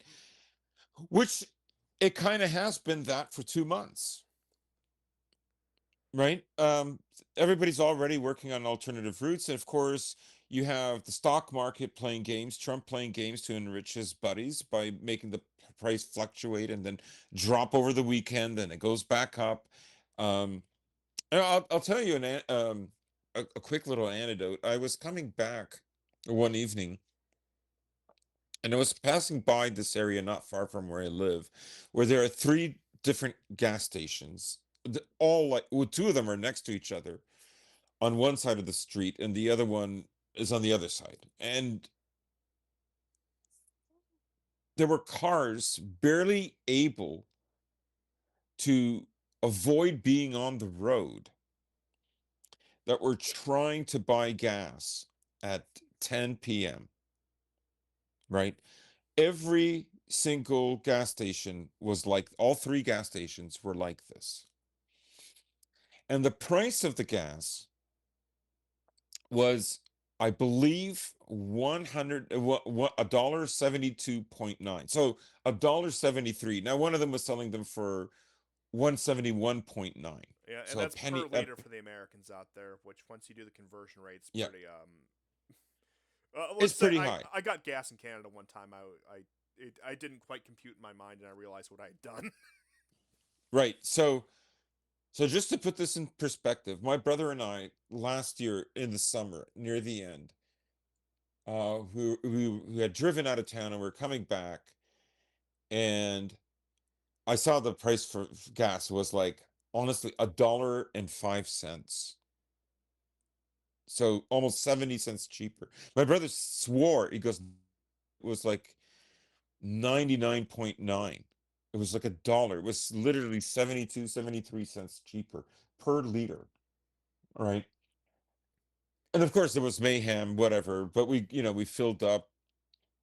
And it boggles my mind that people are in the middle of the week, just 2 hours before midnight, because that's when the price goes down, are rushing to the gas station. It's almost a jam. How do they even get out to pay for gas that is like cheaper than it was? Because during the day it's going to be over $1.80, right? But that is what's happening. They're playing with these, the oil companies, the futures in on Wall Street, who've got money invested in this. They're the ones that are making the big profit. Now, Iran will just use whatever oil they can for their own population. But as you can see, there's still, and about 30, 40 ships have made it out, right? Like the like I'm gonna again, I'm sorry, I'm gonna have to send you another map. No, please do. Our audio only listeners are probably suffering this episode, but hey, if you ever want to actually watch it, it's worth it. And I say that as somebody who does a lot of audio only, but I digress. So, wonderful, more cartography. Okay, so these red lines represent the new expanded version of Iran's control of the Strait of Hormuz, right? So these lines, particularly the line on the right, used to be further in towards that pivot point that you see, that um, um, protrusion of the territory there, belonging to Oman and United Arab Emirates.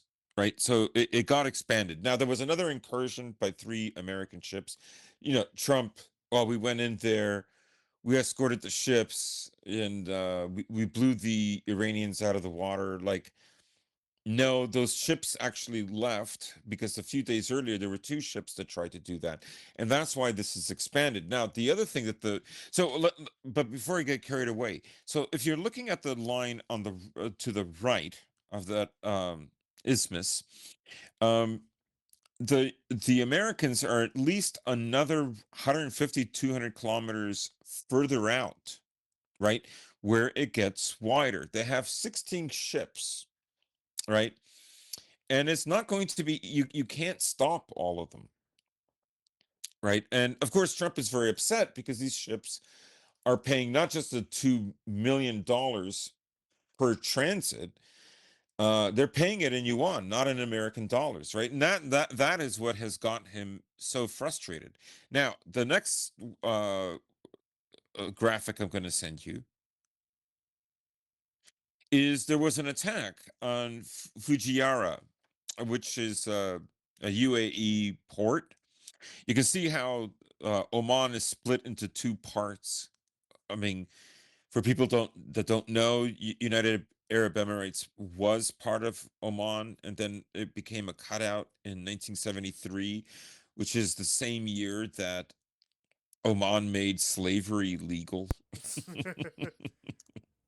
and then and then United Arab Emirates had like Indians and Pakistanis working there for like super cheap labor. But anyhow, so you can see that the Habshan refinery drill site, drill site, the oil is pumped to this port where there's a refinery in a port, Fujairah, and the Iranians attacked it today. Now they have attacked United Arab Emirates at least two or three times in the last 48 hours. So Iran does not look afraid. I don't think they're afraid. I No, think, and I think the like, take for instance this: when the war, before the truce, or before, I mean, is this a truce? That's debatable. whatever you want But to call it.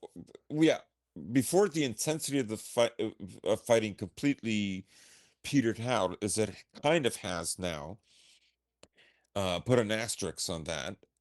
The Iranians went to one of the nuclear sites, just civilians, holding hands around this place. Now, as I later found out, they did this around railroad stockyards that the Israelis and the Americans were bombing.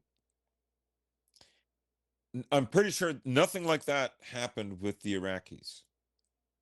This is a much, much more cohesive, determined population. They are.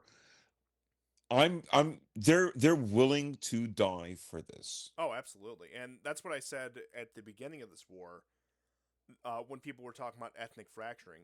Unlike the Iraqis, this is a nation where these people have melded into one nation. I'm not saying that in a civic national sense, but I'm saying that it's understood that an Iranian may be Persian or Azeri or Kurdish, and that the fake countries drawn out of Iraq and Syria were just that, fake. That Arab tribesmen and Kurds and Shia and Sunni, they're never going to cooperate as one national unit.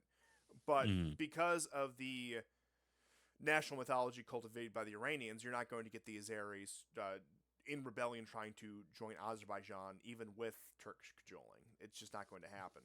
Mhm. But to touch on your point, that the fact that they are willing to keep pressing the advantage against the Emiratis in particular, and among others, but the Emiratis in particular, does show that they are serious about this. And I think that the Emiratis are they're the weak link in the region when it comes to this entire network of fake Gulf countries that have been set up in the past 100, 120 years. Mhm. And honestly, I could see a scenario where, as a country, the United Arab Emirates collapses. I mean, as you were saying, it was once part of Oman up until quite recently, and it's an artificial construction. It has really no base of existence. Its entire recent reputation is that they built this glass city out of Dubai, and that city will never recover. I'm telling you that as a fact. That city will never recover. This hub of international finance and trade and summits and it wanted to build itself to be the world city. No, I mean, what were the Yeah. figures out of it right now? I think that only about 10% of their hotels on average are at are at capacity. Which once again, we're talking about what was supposed to be this, and what was often sold in the past decade or so as this great international hub. This place that people from all over the world come to live in this new modern Sodom and Gomorrah. But that city, it's going to be a desert in 20 years. I don't know what other way to put it. You see the picture of it in 1990. That's a picture of it in 2050 as well. There's no way around it. Yeah, yeah. And like I said, I'm not saying that the political state of the United Arab Emirates will necessarily cease to exist, but as a functional entity, I'd say it's as good as Iraq or Syria at this point once this war is said and done. Uh, because if this is going to keep on happening, this is going to be a protracted conflict. Their economy already has atrophied. We're just waiting to see the results of it because these things take months, if not years, to play out.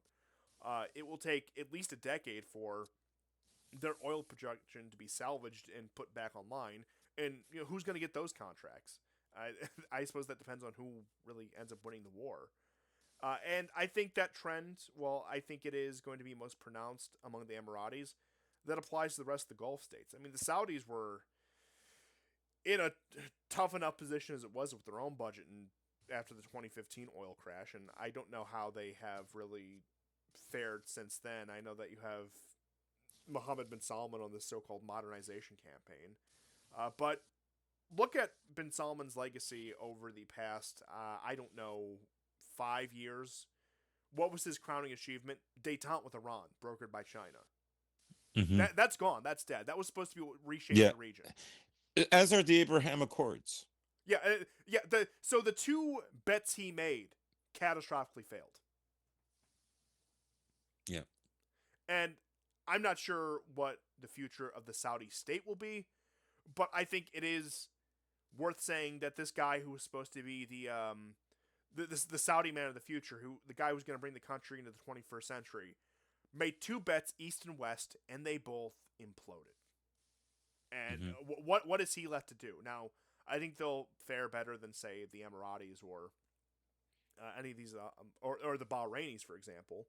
Qatar is a bit more of an unknown quantity. They've played their position quite well in this, but even if the Saudi state survives, which it probably will, it's driven itself into a much more irrelevant position. So I think the mantle of Sunni Islam falls once again back on the head of the Turks.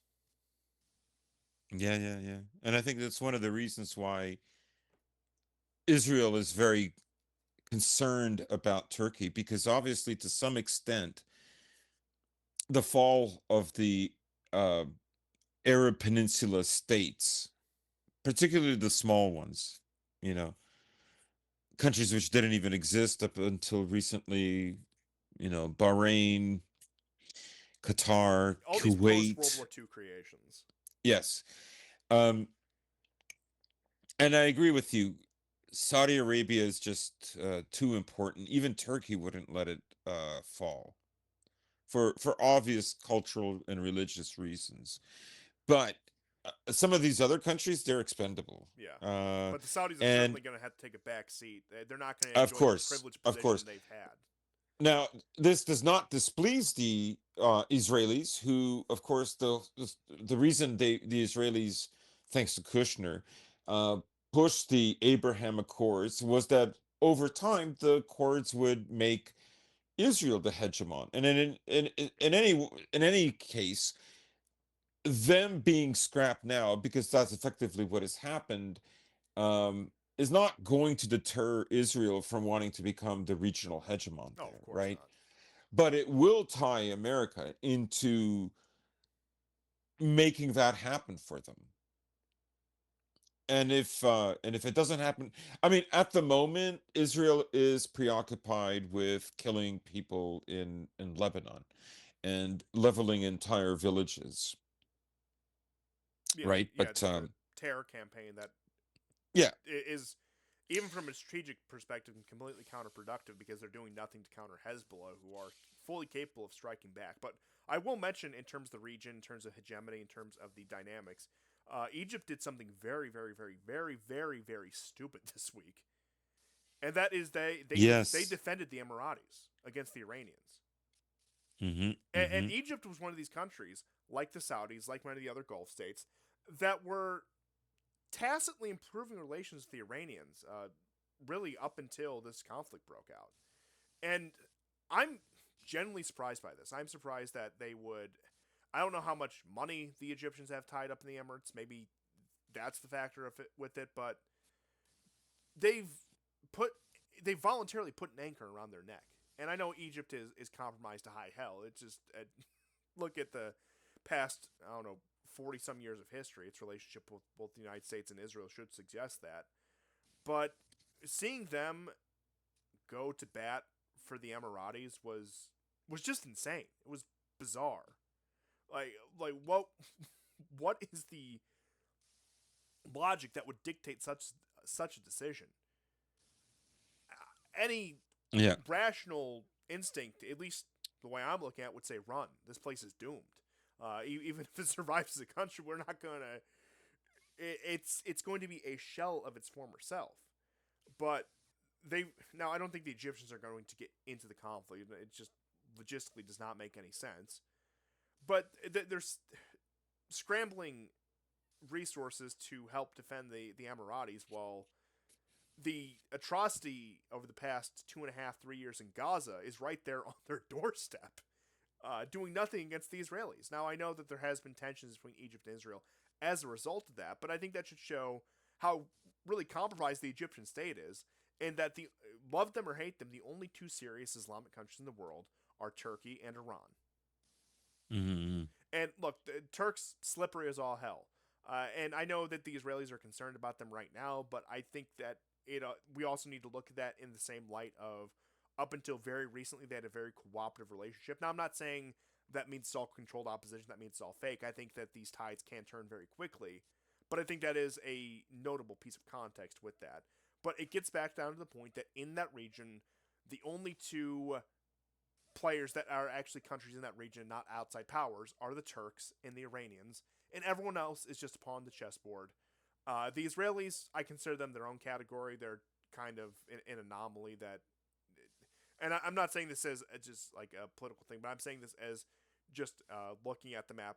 It's an anomaly that shouldn't exist. Its existence, regardless of what one thinks of it, just it it shouldn't have happened. It just sprouted out of the Hmm. map. But when it comes down to that, in that region, there are three countries, two of which I only consider serious players. And I would have you would have asked me this last week. I would have concluded Egypt. I would have said there's four countries. But after this, no, it's just it's so Yeah, yeah. unstable. Just a little bit of news. I didn't know this. I meant to bring it up on the show that we did for the war report when we had Geo, but I forgot. Do you remember in the opening 24 to 48 hours, there were two um, Su-24 Iranian jets that were shot down, Yes. right? And as it as it turned out, now I saw this first in Middle East Spectator, but then it was covered by a I think CNN. Uh, well, I mean, they were less specific, but it turns out that those six initial service people that were killed by Iran were actually killed by these jets. The remnants of a Fat 500 bomb was found at the site where this happened. Um, so essentially, what had happened was these two jet fighters from the Soviet era, like I would say late 60s, early 70s, Su-24s, Yeah, that's I'm not the most well versed, but that sounds 67, right. 71, I don't know, somewhere around there. They're very old, but um it looks like it was probably a suicide mission, and they flew into now Qatar eventually shot them down, but I think they passed through Qatar first, then hit Kuwait, or they went straight to Kuwait. But they made the targets. They hit their targets in Kuwait. I forgot the name of the American base in Kuwait, but on their exit, Kuwait is Al Wadid, I think. yeah, I think you're right. I just don't have the name here, but Also, the Su-24, you were correct, was 1967. okay, yeah, I think they're that era, right? And um, it was on their exit going through Qatar space that they were shot down. But that is actually because at one point there were some people saying that they were shot in Oman or anyways, and I just thought that was strange. Just how there were reports of the Iranians attacking Oman. I don't know if that was one of those times where the Iranians denied that they did that. There were a few times where the Iranians have denied it, and you have to believe that these are the Israelis, Very uh, honest people. very honest people, n- you know, not shit at all, really honest. Duplicitous? No, I will not stand for that slander. I mean, but I suppose we could talk a little bit about Lebanon before just doing some of the closing items I had. Yeah. Because I mean, as we've seen, it Lebanon, and this has been going on a month now. We're recording as of the 8th. As we had mentioned at the beginning of the show, May 9th is going to be the day this premieres, Victory Day. And the Israelis started, quote unquote, Operation Eternal Darkness as soon as the Americans announced their ceasefire on April 7th, April 8th, that time frame right there. And it's just been nonstop slaughter since. Yeah. No dis Look, even when, and I'm not defending it, even when the Israelis would terror bomb Lebanon before, it was the predominantly Shia Muslim areas, which, yeah, Hezbollah, whatever. And I'm, like I said, by no means do I justify that, but they have just extended that to everything south of the Litani River and saying that, well, everywhere, more or less, the idea is Hezbollah could be anywhere in Lebanon. We can't take any chances, and that we need to secure our buffer zone, etc., etc. We need to plant our flag south of the river, and we're going to burn bridges with all our former allies, all the people that we spent decades supporting in Lebanon, who we stabbed in the back multiple times, are now being directly bombed by us. I'm sure that won't have any adverse consequences. Which, I mean, Yeah. what a fitting, and look, it's a very complicated subject, but what a fitting end for the Maronite militias. And that's nothing against them as a people, or nothing against them as Maronite Catholics, but they should have known that that alliance from the beginning was a poison pill. Like, Yeah, absolutely. okay, so the Israelis shoved the Palestinians to your country, foment a civil war, expect you to fight them. Like these are the people that you decided you had common cause with. Right. And remember, there was no Hezbollah until 1982. It was a reaction to the invasion of the Israelis, who didn't leave until 2000. And Hamas, yes, I know about Hamas, Israel, Benjamin. Yes, I know these projects, they happen that way. I get it. But eventually, the person who creates the puppet loses control of the puppet. America has It's a several typical goal. jihadi puppets, and they don't always control them. It's the golem. They always do this. Yes, yes, they create these golems in the first place, and then the golems, eventually the golems aren't doing what they want them to do. Uh, yeah, repeated cases of this. It's almost comical, but yeah, that's the fruits of allying with Israel. And once again, while the world was rightfully transfixed on Gaza because it was an atrocity, I don't see nearly the same attention on Lebanon.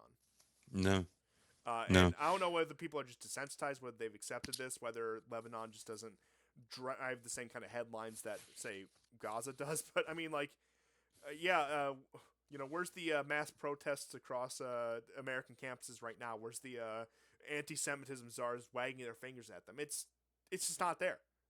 3 years, 2 years ago, it was there. It's not right now. I think people have just.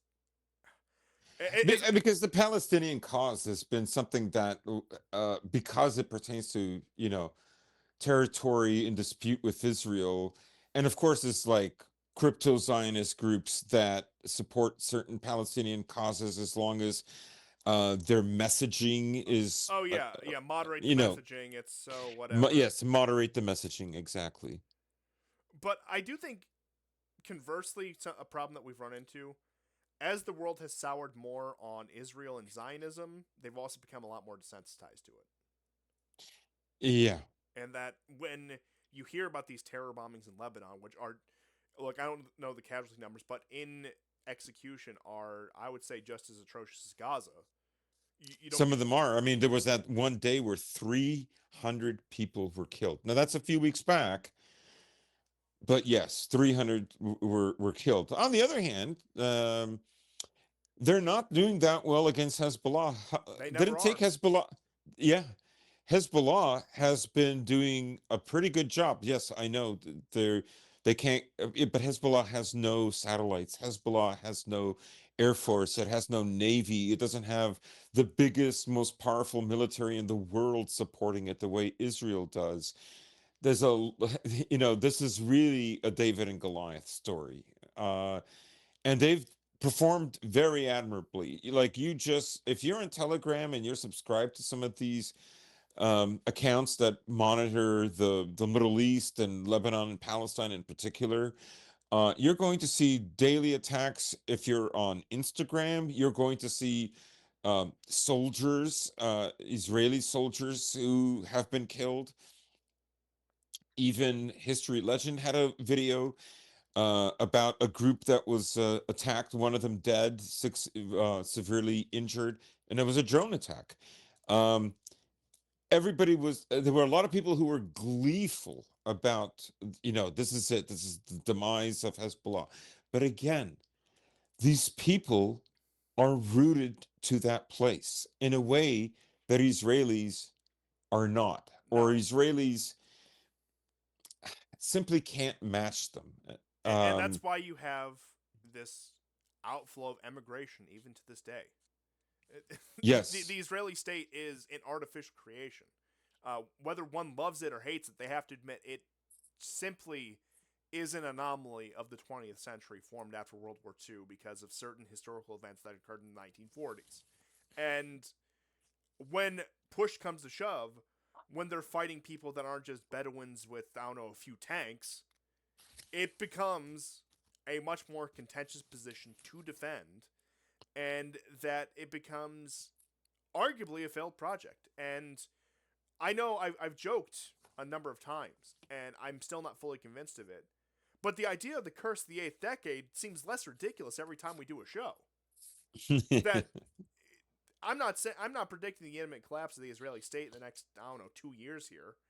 But the idea that Israel is going to be a viable state is just simply impossible. Let's look at all the factors that are against it.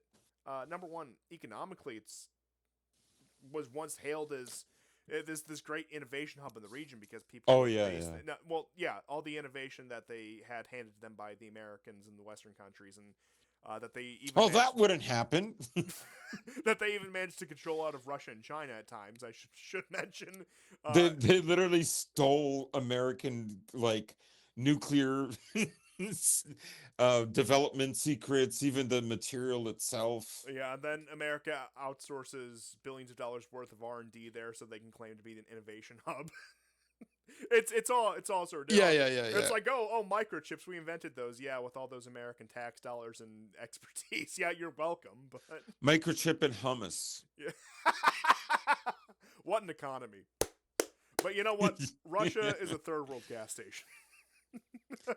But Yeah, these people still need billions and billions of dollars from Americans, white Christian Americans, to pay for their existence. yes, and let's look at the demographics of Israel right now. Let's look at the IDF. I mean, I'm not sure how the census counts the difference between like the Ashkenazi and the Mizrahim or whatever else, but I can't imagine that Israel resembles the quote unquote European country it did in 1948 or 1967. I just simply don't see it that way. I could be wrong. If somebody has data on that, I would love to look into it. I would love to pour over Israeli demographic data because I do the show. Of course, I'd love to pour over Israeli demographic data. But point being is, you look at the shift in the population. This is not the Israel that it was in 1948 or 1967 or 2000 or even like 2010. It is a fundamentally different country.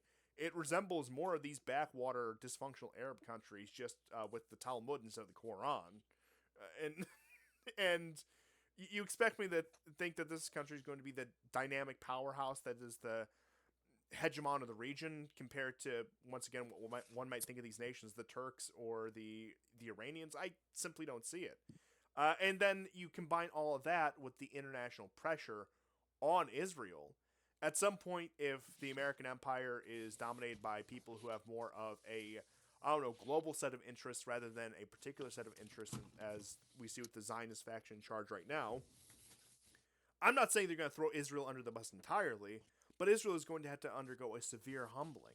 There's going to have to be consequences. Netanyahu, Ben Gvir, Smotrich, all these people, they're going to have to be made an example of. They're going to have to be subject to some sort of internal tribunal, or I don't know, maybe actually enforce the International Criminal Court warrants, because that's the only viable way that Israel remains the quote unquote outpost in the Middle East.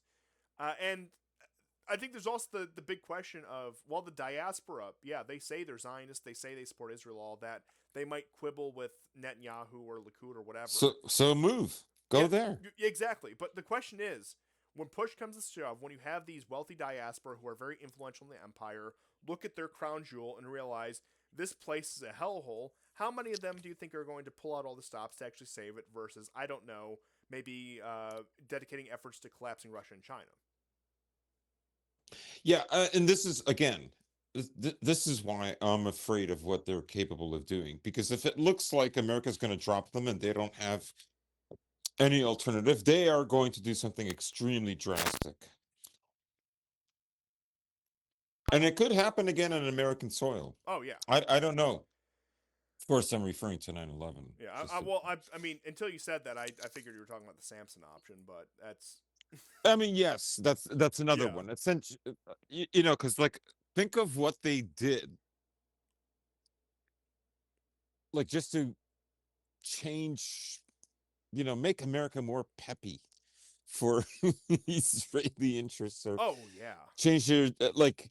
Look at what they've already done, and now you consider like if they were really desperate, I think they would do something crazy. Now, again, China made a statement about Israel that they said if they dare use a nuclear weapon on Iran or anybody, that its days are finished.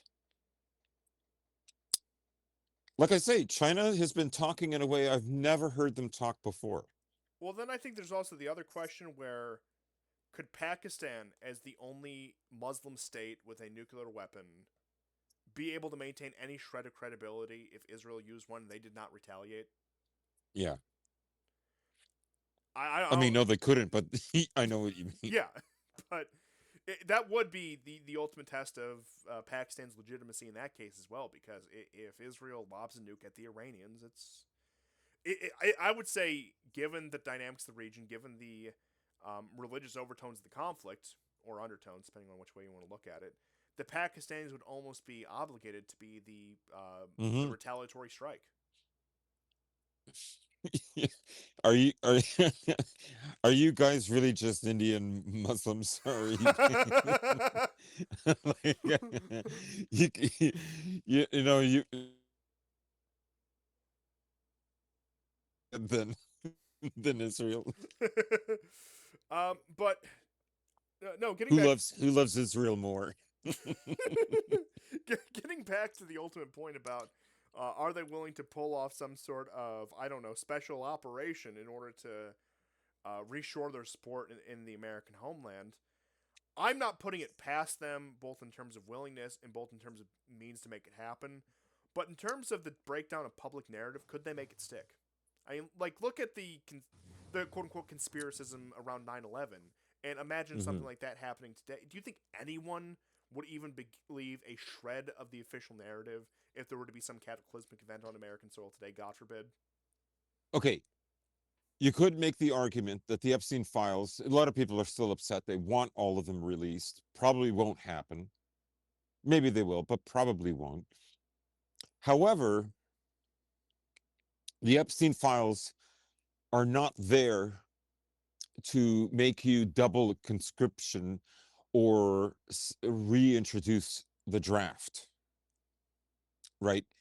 That's where it's different. I think, you know, I think that's what you're getting at. That if they did try to pull something off like that again, who would believe them? Especially the last 2.5 years. I mean, who would believe them? Um, Can you imagine the blowback when people started blaming Israel? so it's really, Trump can't get young white men excited about joining the military the way he did after his electoral victory in November 2024. You know, he stopped a 12-year decline, and a part of that was even aided by Biden before him saying that, you know, if you had refused to take the COVID shot, well, you can still be part of the military. Um, that didn't accomplish very much, but it set the momentum going in a certain direction. which we predicted it would, You know, and like I said, especially. I'll just take the opportunity again to say I have the utmost respect for the people who got that amnesty and refused it. Like Yeah, seriously, they respect. good for them. You saw a system that just destroyed 20 years of your career, and when they offered it back, you said, "Go to hell." Right. And so if they did do a false flag like that, yeah, I agree with you. Which is why I think, like, if Israel felt it was really on the ropes and its survival was at stake, for a multitude of reasons, they would do something uh, really crazy. I think they would. Oh, absolutely. Unless I don't know, there were some sort of fail safe against that, which that might be a foolish optimism to think that, much like the British nuclear arsenal, that the Americans might have some sort of over. I'm not saying I do believe this, but I'm saying that if one wants to partake in foolish optimism, there's your cope. And I don't know. With that being said, Because the Samson option, apparently, uh, they feel like any country is a legitimate target if Israel is going to go down. you know, I could see them doing something so spiteful like nuking Moldova over the pogroms. I mean, look, because if Israel thinks it's going down, it would use its warheads that way. Who are we kidding? Oh, Yeah. this is a spicy episode. I'm glad we're past the 2 hour mark on this one. But um, one other thing I've heard floated around, I've brought up myself that I think warrants discussing is, what do you think about the possibility of a South Africanization of Israel, given some of the backlash against them in just the past 2-3 years? Couldn't happen to a better country. So I I I don't know. I agree. I don't know. Like, I mean, I agree with you. Like that, it's obvious that that the balance of like more European looking Jews in Israel is dwindling, while the more actual Semitic looking Jews is increasing. I don't know. Is that a time when the Democrats come in and say, Time to make it- nice it- with your neighbors. yeah, I don't know. I mean, yeah, but no, you're right. It couldn't happen in a nicer country to become a dysfunctional multi-ethnic state. I couldn't wish it on a better I mean, place. it is. It literally exists at the discretion of Americans. Yeah, it does. And that's why I think some of the debates around who controls who are fruitless, because it's kind of a package deal at this point. It is. And a counter to that would be virtually every single American politician has an APAC handler, Yeah, and yeah, I think that's part of the symmetry because and they boast about it. oh yeah, I know exactly what I know exactly what you're talking about. I've seen the clips and the interviews from the former representatives who come out and say it. No, it's true. It's ridiculous. What was the I can't remember what clown it was. He was head of APAC. He was head of one of these organizations, saying like, The guy who literally looks like 1920s Dracula. yeah, was he the You've one seen who that? said I could get 75 signatures on a cocktail napkin from the Senate? It might have been him, but he just is that bald guy. He literally looks like the original Nosferatu. Well, I know I've said some things on the show. I've said some controversial things, but I had to ask you to show some respect for Romania and not make that comparison. No, I'm talking about the guy ahead of APAC. I know, but to compare him to Nosferatu, it creates Oh, the it's linkage to unfair Romania to by association. Nosferatu. It is unfair to Nosferatu. It's unfair to the Romanian nation. It is unfair to the Hungarian Transylvanians by extension as well. And I will not stand for it. Okay, we tolerate a lot on the show. We have a lot of back and forth. I wouldn't say we have that much disagreement, which that might make us a bad program. But I don't know. I guess great minds think alike, don't they? But They that's do. that's somewhere I draw the line. Now, I'm gonna close up probably on the dumbest story in these past couple weeks here, which Yep. was the White House Correspondents' Dinner, and I think we're up to 4 attempts on Trump's life now. Yes. Oh God. I mean, let me just say, for the record, I fully believe that this could have been a legitimate thing. There's a lot of schizoids out there, but just the way this all played out, proof we need the ballroom. It was ridiculous, and I want to say, because of my genuine conviction and just to set the record straight, I do not condone political violence of any sort. I just want to have that fully 100% crystal clear for anyone listening right now. Yeah, we're with Dima We on this one. we We condemn. disapprove of any violence anywhere for any reason. Yes, we condemn all violence anywhere. Dima of Military Summary said it best. I need to get that on a soundboard. All violence in the world. That's our position. The man is a pacifist Uh, doing a show yeah, on war, daily show on war. my favorite Belarusian pacifist, and I know more than one. No, Dima is a treasure of Belarus, and I hope that No, I love him. I hope he succeeds Lukashenko. Let me just put it that way. But I'm so far off track with this. But point being, I think this does show in terms of political climate in America and the world in general that a lot of people, not us, but a lot of people think that all bets are off and that they're willing to do more drastic actions in regard to these things. Now, I couldn't make heads nor tails of this attempted assassin's motivations. I mean, vaguely left wing. I think we all understand that. But whether it was just over some, I don't know, kind of libtarded thing versus something like the Iran war, like I couldn't quite make heads or tails of it. But I do think it shows that, especially now that you have a generation brought up in this rhetoric who do not remember a time before it, that and people who feel increasingly hopeless about the efficacy of politics, once again, not to condone any of this, that these kind of actions are going to become more and more common. Right, and Paul, Trump has set the precedent for it, right? If you can just assassinate leaders and abduct them, uh, a lot of people would say, well, why don't we just do that to him? Now, of course, wanting to kill Trump precedes all of this. Even on his campaign in 2016, there was a crazy guy. Remember the chubby guy who runs on Oh yeah, stage? who rushed the stage? He had a pistol with him. Like that was a close call. I would say that until Butler was the closest call. So, but certainly Trump's actions have not, a schizo is going to look and say, America's on the wrong side of history here. This guy, he's a bastard. We got to get rid of him. Whatever. Like all that logic will roll out, and the conclusion is I'll have to try to kill him. Now, the question is, how did he sneak this rifle in there?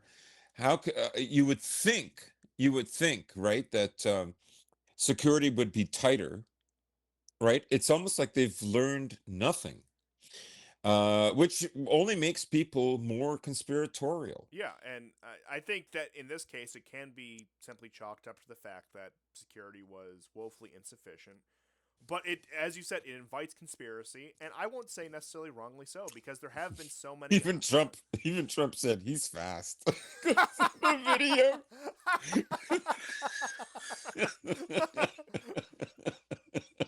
uh, I love that. yeah, that's A little bit of classic Trump that we miss. he's still down there somewhere. He's mostly lost, but he's still down there somewhere. But in in that regard, especially with the Butler, Pennsylvania case, and with this guy, from the younger side, my big concern is that you will get these people who remember no other world and see this as the only option, even to reverse the clock back to last year with the whole Charlie Kirk thing. And I mean, there's a number of theories one could have on that. I far from believe the official narrative, and nor, with all due respect to the dead, buy into some of the post-death mythologization that's taken place around him. But point being is, a rather bog standard Republican, gets shot in broad daylight, and we just go on about our lives. Like it's Yeah. like that's the political climate in the United States. If you count all the times, remember there was a guy, a Korean guy. He took an ambulance and tried to ram it like past the barriers. But there have been at least two other shootings near the White House. Yes, Uh, yes, there has been. there have been, and they like it uh, it's the media is almost blasé. They'll tell you once, and there'll be no follow up the next day because they seem to be happening with a lot of frequency. Now, when in Trump's first administration, wasn't there a lunch for these senators, and a guy just shows up and starts shooting them? Yes, Like, that was the they were like doing like some sort of like congressional tournament, or I think it was like baseball or something, and that's the yeah, yeah, yeah. yeah, that's the one where that Steve Scalise guy got like shot, and nothing came of that. That was 2017. Yeah, so I don't know. There's still some leftists who want to kill Trump. Yeah, the the cadre of true believers that are left over, the people who do think that like it's. I mean, once again, I think it just goes back to the age old quote: "America is a lunatic asylum." Yes, as that's Ezra Pound for people. And now more so than ever, the 21st century has the modern Lunatic. world has broken the American brain in a way that and I'm also a victim of this, and I'm sure you are by association. Canada's not that far from us, all things We considered. wouldn't be doing this show No, no, if it hadn't broken our brain. that is true. And you know what? I suppose good things can come from bad things, but I'm getting off track here. But I mean, and I don't wish this on him. I do not wish this on anyone. I want the record to be completely crystal clear for anyone and everyone who is listening right Yeah. now. But between the gaping flaws in Trump's security and what appears to be his own rapidly declining physical and mental health,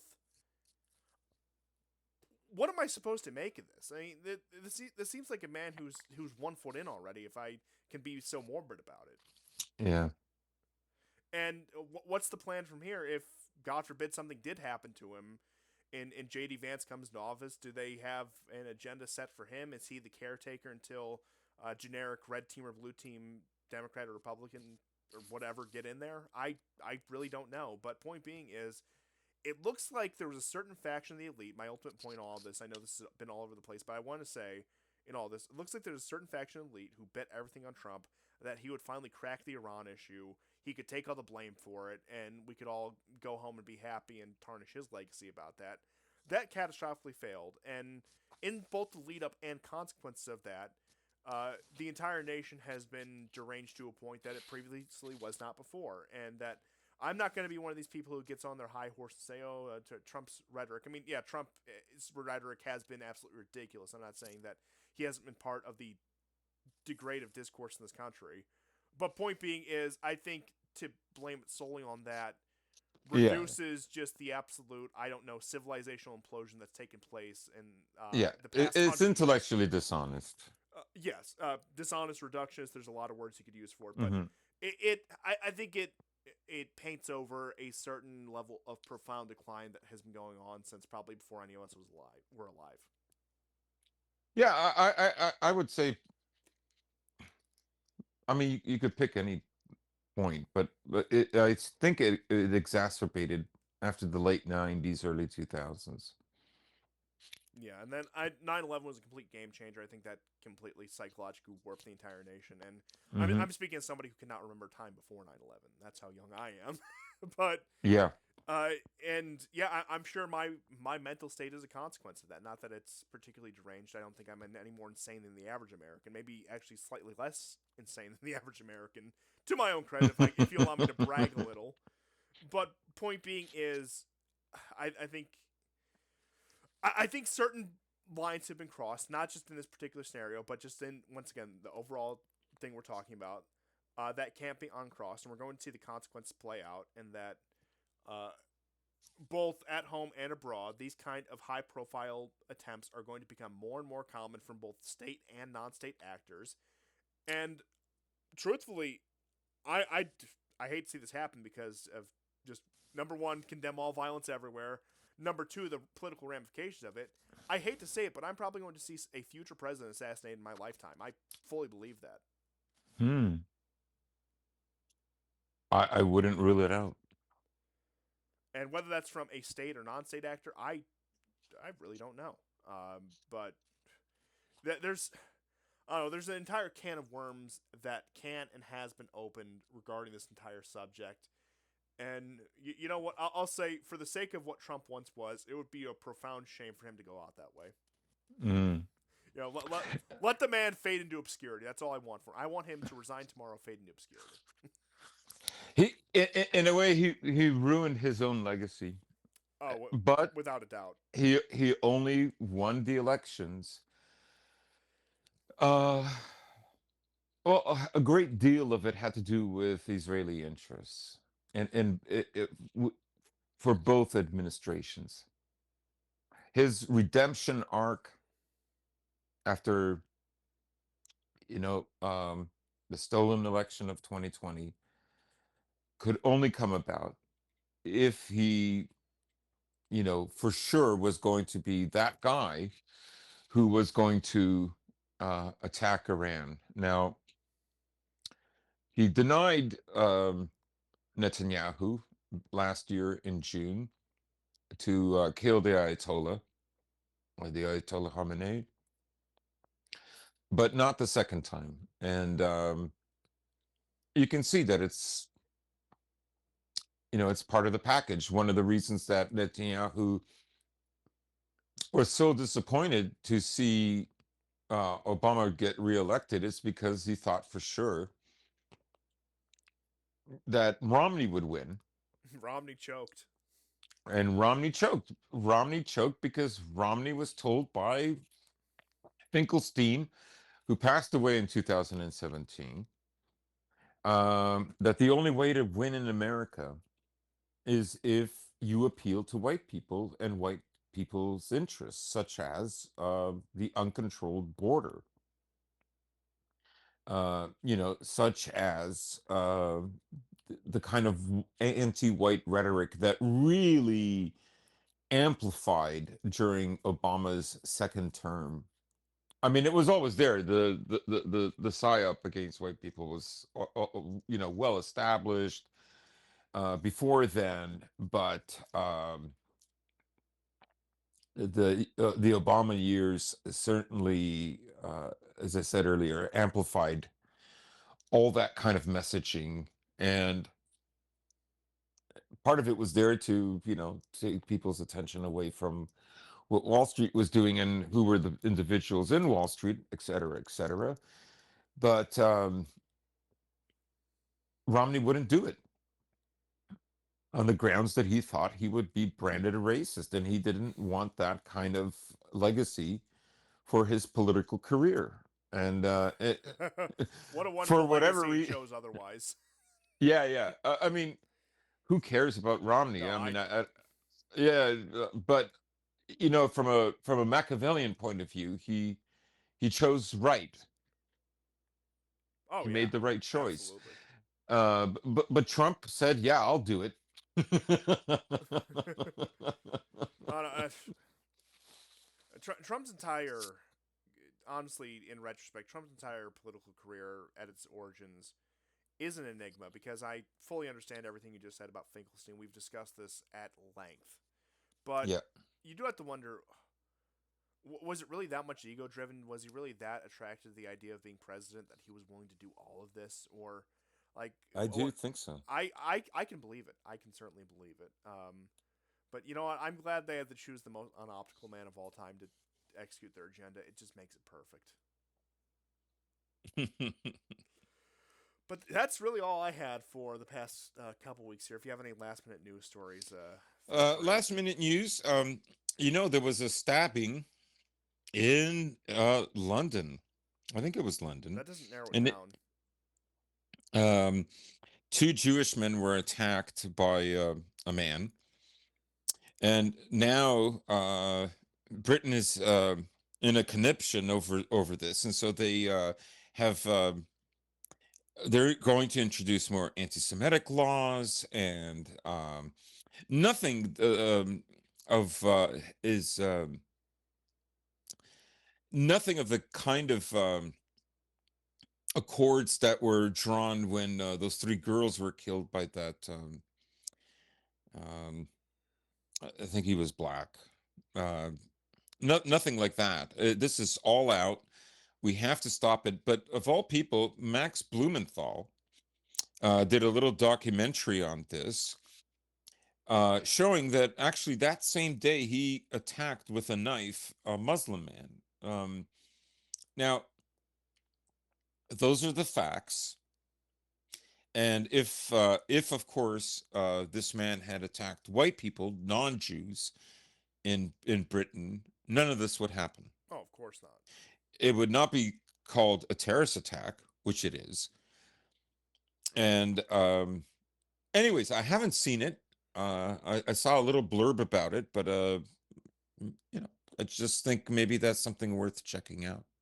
Yeah, I mean, what can we really be shocked by all this? The absolute blatant favoritism, the absolute blatant bias in favor of. It Yeah, really is. And of course I think they're overcompensating. The reason they're doing this, I'm not suggesting they wouldn't be doing something similar had the war in against Iran not started, but I think it's they're overcompensating for not participating in the Trump's blockade or the freeing of the blockade, or or Operation Freedom Oil, or whatever. Operation Freedom Fries. Freedom fries. I think there's a kind of you know I'm sure he thinks that Starmer, that is, that a lot of British Jews are upset that he didn't help America more on the war in Iran. And so these events are happening, and of course it was this Jewish police, because of course Jews in all the major cities have their own ambulances and police department, police units, etc. And so I think that plays a role too. I think he feels he has to do this because, I mean, logistically he probably can't be of much help, I do have to say, in the context of all of this, I and it love. would be very unpopular. If you think Trump's war against Iran is unpopular in America, if Starmer joined this war, I mean, his ratings are already like under 20% and Yeah, have thirteen been. percent was the, I think, rock Yeah. bottom he hit. And are there not elections coming up, Oh like no, by-election? those occurred and Labor got wiped out. That's right. Yes, Labor got wiped out. And so anyways, he knows his competition will, what they actually end up doing or not doing is, isn't entirely certain, but though he's going to be going up against candidates in the future who will argue that Britain should have done more I mean, to, to help America. let's look at the rehabilitation campaign of Farage, who was once the worst man in British politics, and now all of a Yeah, sudden he has this nice little third party movement behind him, and he's towing all the right lines, and et cetera, et cetera, et cetera. It's like, yeah, right. that's what they're going to do to you if you Yes, fail to deliver. that's right. But on that note, with that being said, it is amazing with these kind of instances where they'll do all the rhetorical flourishes about where, well, number one, let's consider who committed this attack. We'll talk about that.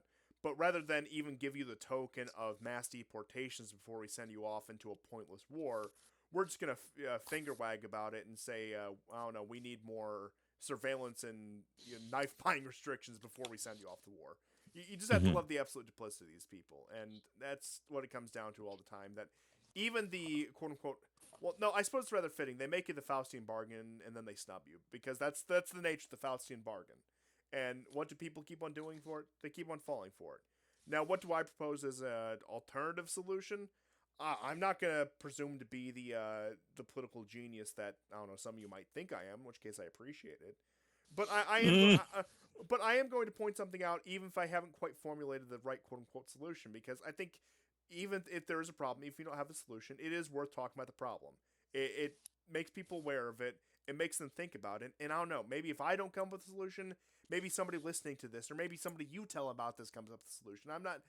I don't presume to be the great man of history. I'm just an observer. Let me just put it that way. Yeah.